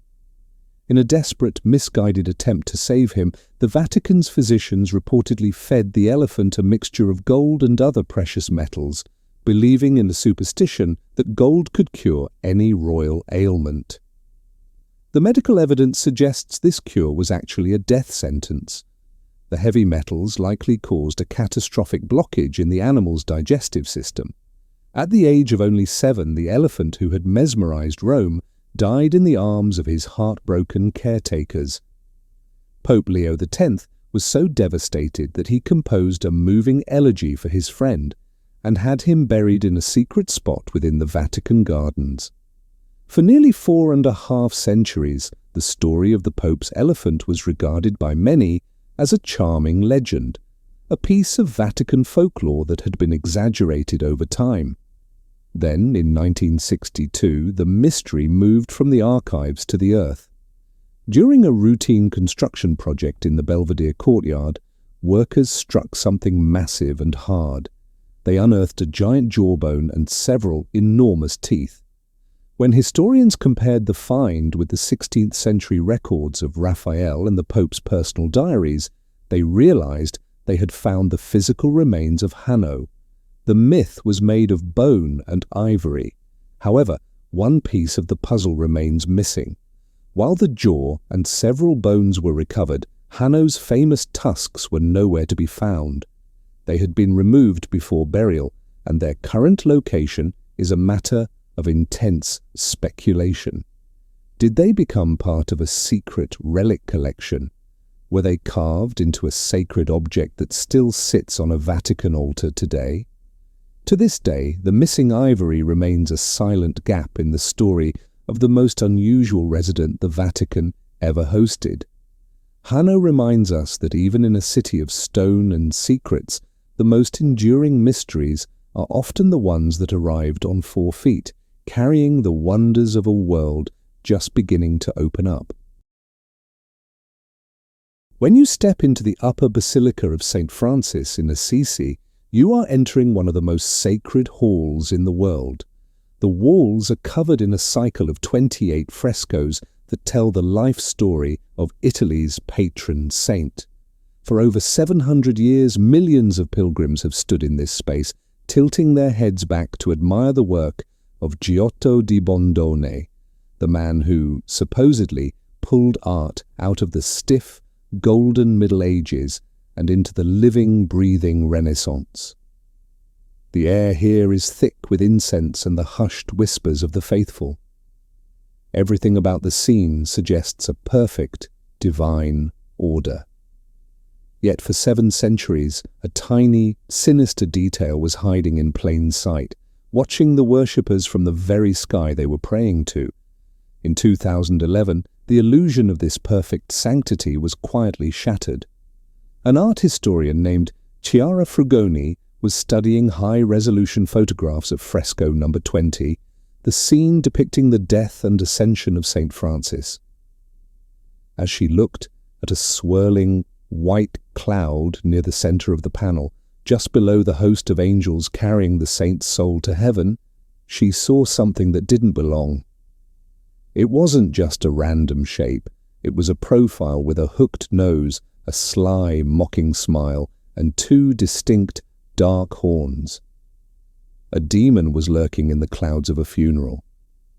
The discovery sent a ripple through the art world. How could such a prominent piece of history contain a hidden monster that went unnoticed since the late 1200s? The confusion only grows when you try to spot it from the floor of the basilica. It is nearly impossible to see with the naked eye from 60 feet below. It requires a lens, a specific angle of light, and the knowledge that it's there to begin with. This leads us to a moment of doubt. Was this really the work of Giotto, the master of light and human emotion? Historians have long debated the Giotto controversy. Some argue that the style in Assisi is too different from his verified work in Padua, suggesting that a team of Roman artists or a talented student might have held the brush. If the master didn't paint it, perhaps a disgruntled apprentice took the opportunity to leave a secret mark. There is a persistent theory that the face belongs to a personal enemy of the artist, a silent, eternal revenge etched into the plaster of a holy site. It's a very human thought that even in a place of divine peace, someone was harboring a grudge. But as we look past the potential prank, a sense of wonder begins to take hold. Before this discovery, art history taught us that the technique of hiding figures in clouds was invented by Andrea Mantegna in the 15th century. If this face is truly from 1289, it means Giotto, or whoever painted this wall, was 200 years ahead of his time. It reveals a level of playful, technical sophistication that we didn't think existed in the Middle Ages. Beyond the art, there is a theological layer. In medieval belief, the space between earth and heaven was not empty. It was a battlefield. Demons were thought to inhabit the air, waiting to snatch at souls as they ascended. The hidden face might not be a joke at all, but a stark, silent warning about the darkness that lingers even at the moment of a saint's triumph. Today, the Devil of Assisi is no longer a secret, but its presence remains a quiet realization of the complexity of our past. We want our history to be clear and our sacred spaces to be pure, but the clouds of Assisi tell us otherwise. They remind us that the hands that paint the divine are always human hands, prone to mischief, burdened by enemies and fascinated by the shadows. The face in the cloud remains an unsolved puzzle, a reminder that if you look closely enough at even the most familiar story, you might find something staring back at you. In the wake of a 2019 arson attack and the grand 2024 reopening of its neighbour, Notre Dame, the Church of Saint-Sulpice has reclaimed its role as a quiet, enigmatic giant on the left bank. For decades, it was defined in the public mind by a single thriller, Dan Brown's The Da Vinci Code. Tourists arrived in droves, searching the floor for rose lines and tapping on the obelisk for hollow secrets. But as the Grail mania of the early 2000s has faded, a far more interesting and real set of mysteries has emerged. Behind the lopsided towers and the brass lines lies a history of scientific obsession, artistic madness, and the baptisms of France's most notorious rebels. The most famous clue in the church is the brass line embedded in the floor that runs toward a white marble obelisk. To a novelist, this is the rose line, a marker of a secret pagan meridian. To an 18th century astronomer, however, it was a high-stakes scientific tool. Installed in 1727 by the priest Longuet de Gergy, this is a gnomon. At noon on the winter solstice, sunlight passes through a small lens high in the window and strikes the brass line with surgical precision. Its purpose wasn't to hide a map to the Grail, but to solve a religious crisis, the calculation of Easter. In an age before digital calendars, the Vatican needed the exact date of the equinox to ensure the entire Catholic world celebrated its holiest day at the same time. The secret was simply a desire to master time itself. Moving from science to the surreal, the first chapel on the right contains the artistic combat of Eugène Delacroix. For over a decade, the great Romantic painter wrestled with these walls as much as the figures in his paintings. The centerpiece, Jacob wrestling with the angel, is a masterpiece of tension and light. Legend says Delacroix was so obsessed with the project that he moved his home and studio just blocks away to be near the church.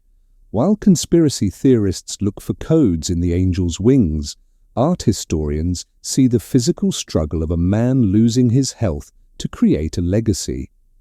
These frescoes, recently restored to their original 1861 vibrance, represent the moment where religious tradition met the raw, emotional energy of modern art.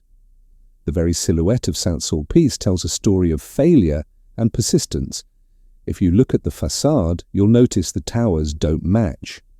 This lopsided appearance is the result of nearly 130 years of interrupted construction, a rotating cast of 6 architects, and the intervention of the French Revolution.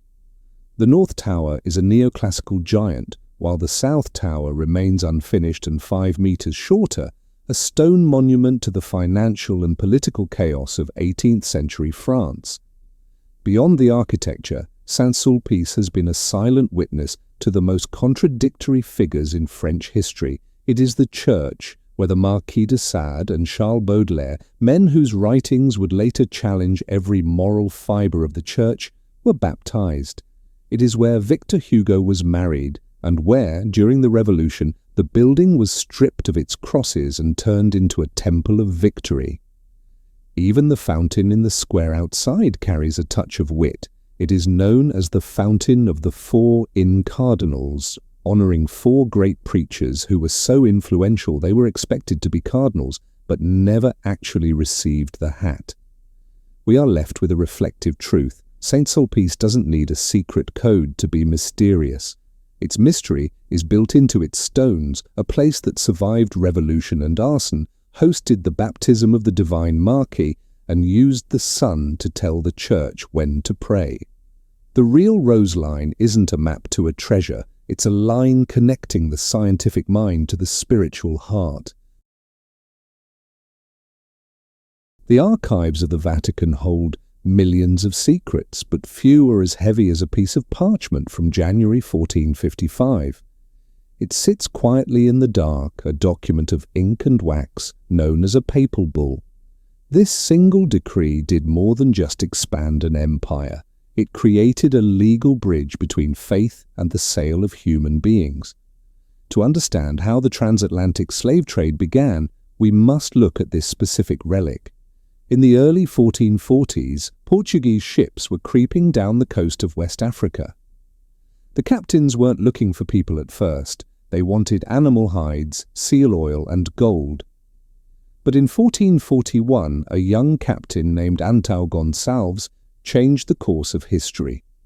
He captured 2 Berber men on a lonely peninsula in modern-day Mauritania. When they reached Lisbon, the captives made a desperate bargain. They offered 10 other Africans in exchange for their own freedom. The Portuguese took the deal. Suddenly, human lives became a new form of currency, but this new trade faced a problem. Medieval law was very clear about how to treat Muslims or Jews, but it was silent on the people of West Africa. Were they enemies? Were they property? The Portuguese crown needed a moral green light to continue. They turned to the highest authority in the Western world, Pope Nicholas V. In 1452 and again in 1455, the Pope issued 2 documents titled Dum Diversas and Romanus Pontifex. These weren't just religious suggestions, they were official legal grants. Nicholas V gave the King of Portugal the right to invade, search out, capture, and subjugate all non-believers. Most importantly, he authorized their reduction into perpetual slavery. With a few strokes of a pen, the Church had turned a commercial experiment into a holy mission. Some historians argue Nicholas was simply trying to stop the spread of rival empires. They suggest he viewed this as a defensive move for Christendom. Others see it as a calculated grab for power and wealth. Regardless of the intent, the result was a catastrophe. Other nations like Spain and England saw this decree as a blueprint. If the Church said it was legal to own a person who wasn't Christian, then the market was open. By the time the Kingdom of Congo tried to use these same laws to protect its citizens, the machine was too large to stop. The decree had normalized the idea that people could be property. We often think of the slave trade as a purely economic event, but as we look at the fading ink of the 1455 bull, we find a different truth. It began with a signature, a seal, and a silent decree from a world that claimed to be seeking the light. In the heart of Rome, tucked away from the grand plazas, sits a church of grey Gothic stone. It overlooks the Tiber River with a quiet, sombre grace. Inside this building lies a single room that holds some of the strangest relics in the world. It is the Museum of the Holy Souls in Purgatory. This is not a place of fine art or ancient statues. Instead, it is a collection of everyday items marked by fire. The story of this place began with a disaster. On November 15, 1897, a fire broke out in a small chapel dedicated to the Virgin of the Rosary. The flames were small and quickly put out, but as the smoke cleared, the priest, Father Victor Jouet, saw something that stopped him in his tracks. On the wall behind the altar, a scorched image had appeared. It looked like the face of a man, twisted in sorrow and longing. Father Jouet did not see this as a random accident of heat and soot. He believed a soul was reaching out from the afterlife. In Catholic tradition, purgatory is a middle ground. It is a place where souls are purified before they can enter heaven. These souls are said to be in pain, and they cannot help themselves. They rely on the prayers of the living to find peace. To the priest, that face on the wall was a desperate plea for help. Driven by this belief, Father Jouet travelled across Europe. He searched for other physical signs of the church suffering. He gathered dozens of items that seemed to bear the marks of the dead. Today, these objects sit behind glass in a narrow hallway. You can see a prayer book that belonged to a woman named Maria Zaganti. On its yellowed pages, there is a deep, blackened thumbprint. It looks as if someone with hands made of glowing coal had gripped the paper. The museum also displays a wooden table and a linen apron. Each one bears the same haunting pattern. There are scorched handprints and long, dark finger marks seared into the fabric. One witness from the time described the smell of ozone and burnt wood during such a visitation. Another account tells of a deceased relative appearing in a dream, leaving a burn on a sleeve to prove they were real. These marks are the relic anchors of the museum. They turn a theological concept into something you can touch. There is, of course, a more grounded way to look at these artifacts. Skeptics suggest that many of the marks could be explained by natural causes. Over decades, oil from human skin can react with heat or moisture to create dark stains. Some believe the fire of 1897 simply revealed patterns that were already hidden in the stone. They argue that the mind sees faces in the shadows because it wants to find meaning in tragedy. Yet as you stand in the silence of the museum, the clinical explanations feel distant. The handprints are often anatomically perfect. They show the pressure of a palm and the unique curve of a thumb. They do not look like random splashes of grease. They look like a final, frantic grasp. The museum leaves you with a lingering question. If these are not messages from beyond the veil, why are they so deeply human? The fire in the chapel was put out over a century ago. But the marks on the wood and the linen remain.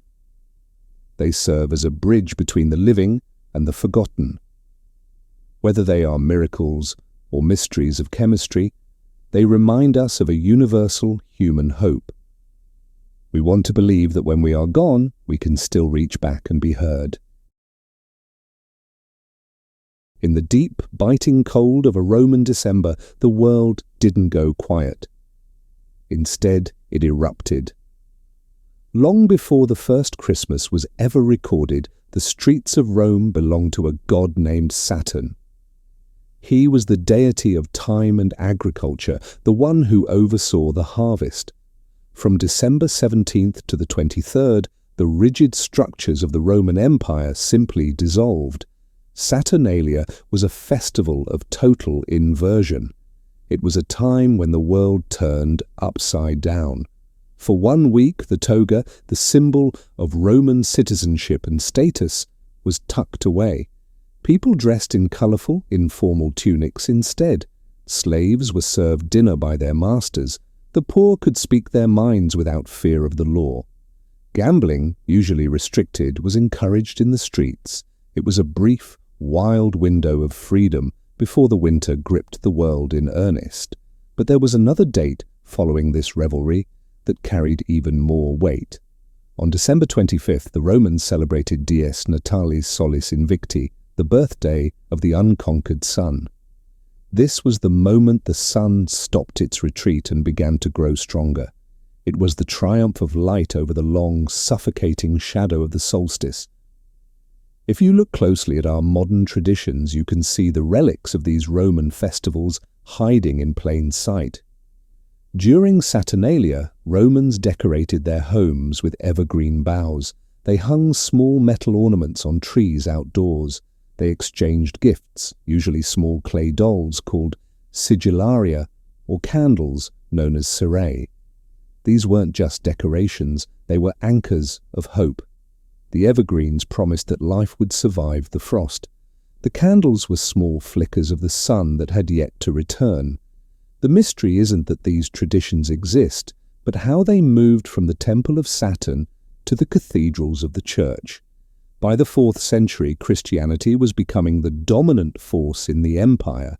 However, the early church fathers faced a practical problem. People were not willing to give up their December party. There is no date for the birth of Jesus in the Gospels. In fact, many early scholars argued it likely happened in the spring. The decision to place Christmas on December 25th was a masterstroke of cultural fusion. The Church didn't erase the old world, they simply gave it a new name. The sun's rebirth became the sun's birth. The green branches of Saturn became symbols of eternal life. The chaotic gift-giving of the Roman streets was reshaped into an act of Christian charity. Some might call this a loss of original meaning. Others see it as a survival tactic.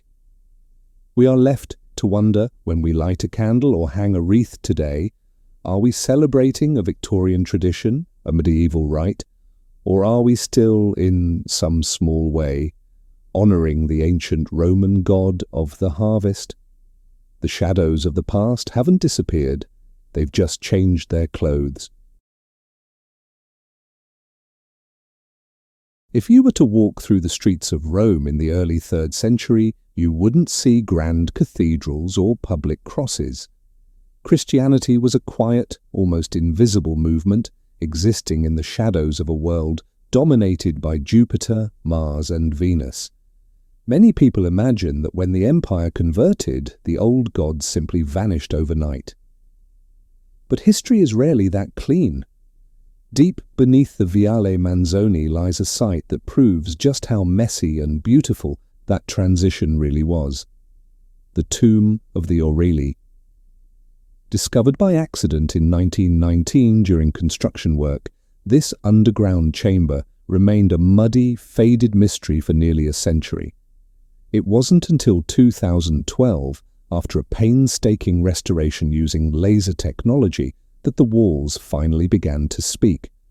What emerged wasn't a clear-cut Christian chapel or a traditional pagan tomb.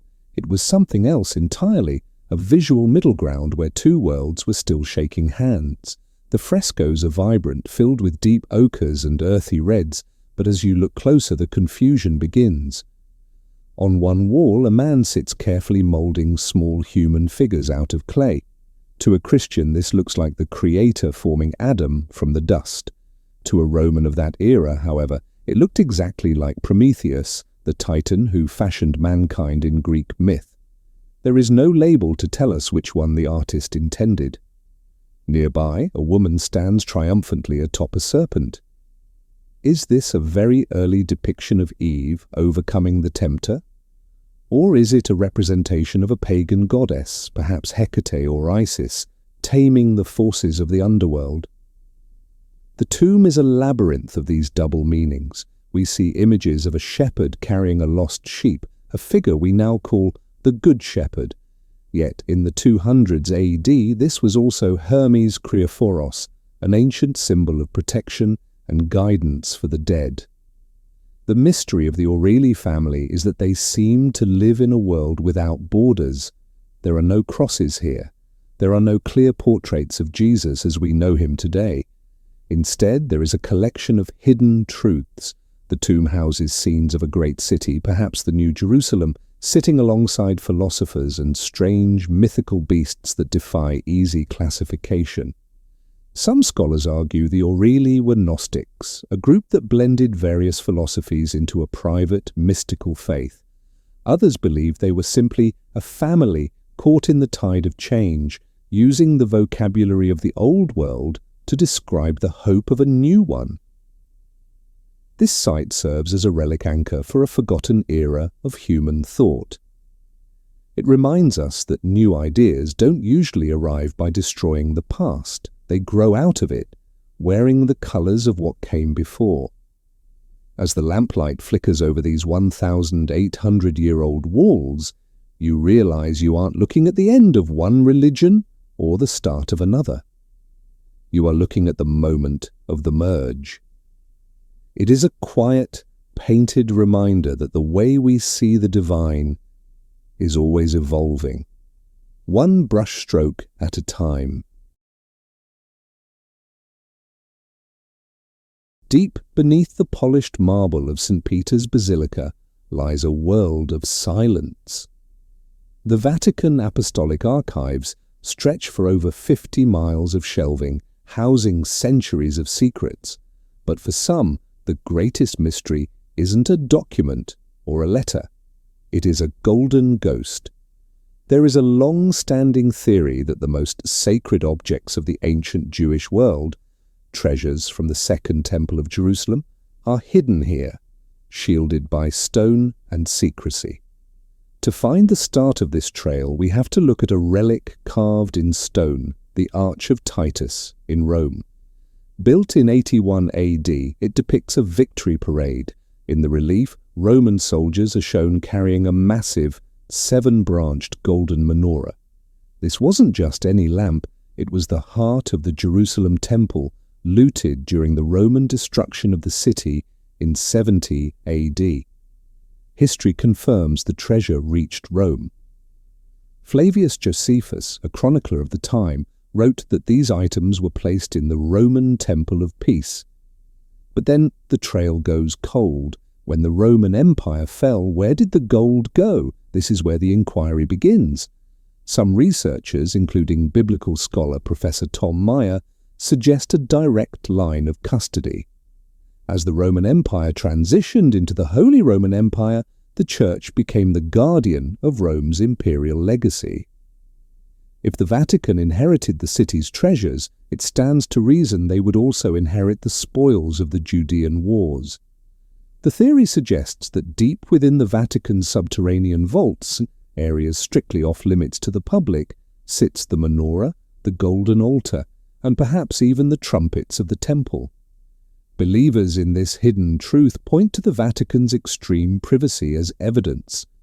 Why lock away miles of archives if there isn't something truly world-altering inside? They imagine these relics resting in the dark, preserved for 2 millennia. However, there is a strong counter-argument. Historians note that Rome was sacked multiple times, by the Visigoths in 410 AD and the Vandals in 455 AD. It is highly likely that any gold kept in a public temple would have been melted down or carried off long before the Vatican became a secure fortress. Furthermore, the Vatican has consistently denied having the artifacts. They maintain that their archives are strictly for historical records, not ancient loot. Despite the lack of physical proof, the mystery refuses to die. In the 1990s and again in the early 2000s, Jewish organizations and even Israeli officials have quietly asked the Vatican to look into the possibility. Each time, the answer is the same: the treasure is not there. But in a place where only a select few are allowed to walk, the silence of the stone corridors only fuels the imagination. Does the gold of Jerusalem still shine in the dark, or was it lost to the fires of history centuries ago? The vault remains closed and the question remains open. When you stand in the shadow of St. Peter's Basilica, it's hard to miss them. They wear tunics of vibrant blue, red, and yellow, topped with high-crested helmets and steel breastplates. To the average tourist, the Swiss Guard looks like a living relic of the Renaissance, a colourful backdrop for a vacation photo. But if you look past the ceremonial halberds and the medieval flair, you're looking at one of the most elite and mysterious military units in the world. The presence of these soldiers isn't just about tradition, it is rooted in a day of absolute carnage. To understand why they are there, we have to look back to May 6th, 1527. Rome was not the peaceful centre of faith we know today. It was a target. The Holy Roman Emperor, Charles V, had a massive army of mercenaries he could no longer afford to pay. Hungry and furious, tens of thousands of these soldiers turned toward the Eternal City, intending to take their wages in blood and gold. As the walls of Rome were breached, the city fell into a nightmare known as the Sack of Rome. Facing an army of 20,000 invaders were just 5,000 local militia and a small contingent of 189 Swiss guards. The odds weren't just bad, they were impossible. Yet the Swiss didn't break rank. They gathered at the foot of the high altar in St. Peter's, forming a human wall between the invaders and Pope Clement VII. This wasn't a tactical maneuver to win a war, it was a suicide mission designed to buy time. While the guards fought a desperate hand-to-hand battle against overwhelming numbers, the Pope fled. He scrambled through the Passetto di Borgo, a secret, elevated stone passage that leads from the Vatican to the fortified Castel Sant'Angelo. By the time the smoke cleared, 147 of the 189 guards were dead. Only 42 survived, having successfully escorted the Pope to safety. That sacrifice transformed the unit from mere hired mercenaries into the silent warriors of the papacy. Since that day, every new recruit must swear a blood oath on May 6th, the anniversary of the massacre, promising to give their life for the reigning Pope. Today, the mystery of the Swiss Guard lies in their duality. Underneath those striped silks, they are modern masters of security. They are trained in the latest counter-terrorism tactics and carry concealed firearms alongside their ancient spears. They remain a relic anchor of the Vatican, a physical reminder that the peace of the Holy See was bought with the lives of men who refused to run. Some skeptics argue that in a world of high-tech surveillance, a small guard in 16th century armor is an expensive vanity. Yet, for the Vatican, the Swiss Guard represents something money can't buy, a 500-year-old tradition of absolute, unblinking loyalty. They stand at the gates, silent and watchful, a bridge between the steel of the past and the uncertainty of the future. For over 2,000 years the world has been looking for a ghost. Alexander the Great, the man who conquered the known world before his 33rd birthday, vanished from history not once, but twice.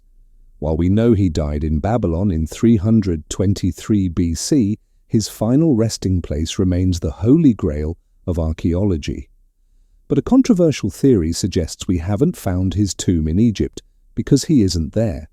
Instead, he might be resting in plain sight, hidden beneath the golden mosaics of St. Mark's Basilica in Venice. The journey of Alexander's body is well documented up to a point. After his death, his mummified remains were hijacked and taken to Memphis, then eventually to a grand mausoleum in Alexandria. For centuries, it was a site of pilgrimage. Great Roman emperors like Caesar and Augustus reportedly visited the tomb to pay their respects. But by the late 4th century, as Christianity became the official religion of the empire and pagan monuments were torn down, the tomb of the world's greatest conqueror simply evaporated from the records. This is where the inquiry takes a strange turn. In the year 828 AD, 2 Venetian merchants allegedly stole the remains of St. Mark the Evangelist from Alexandria to save them from destruction. They smuggled the body past guards by hiding it under layers of pork and rushed it back to Venice. Today, those remains are the centerpiece of the city's famous basilica. But some researchers, most notably historian Andrew Chugg, have raised a startling question. Could those merchants have grabbed the wrong mummy? There are several shadows in the evidence trail that fuel this doubt. First, the historical records for St. Mark's body in Alexandria only appear around the same time that Alexander's tomb disappears. Second, contemporary descriptions of the remains found in Venice mention a body that was mummified in the Egyptian style, a practice common for Macedonian royalty like Alexander, but unheard of for early Christian martyrs like St. Mark. The basilica itself holds a curious artifact. In the foundations, archaeologists found a broken stone relief of a Macedonian star and a sarissa, the unique long spear used by Alexander's phalanx. Why would a 1st century Christian saint be associated with 4th century BC Macedonian military equipment?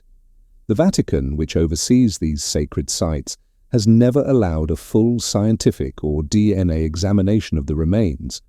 From a religious perspective, the identity is a matter of settled faith. For a historian, however, it remains a flickering question mark. If the theory is true, it would mean that for over 1,000 years, millions of people have been kneeling before the greatest pagan general in history, believing him to be an apostle. We are left with a quiet, lingering uncertainty. Is the conqueror of the world still reigning from a tomb of Italian marble, or did he truly turn to dust in the Egyptian sands?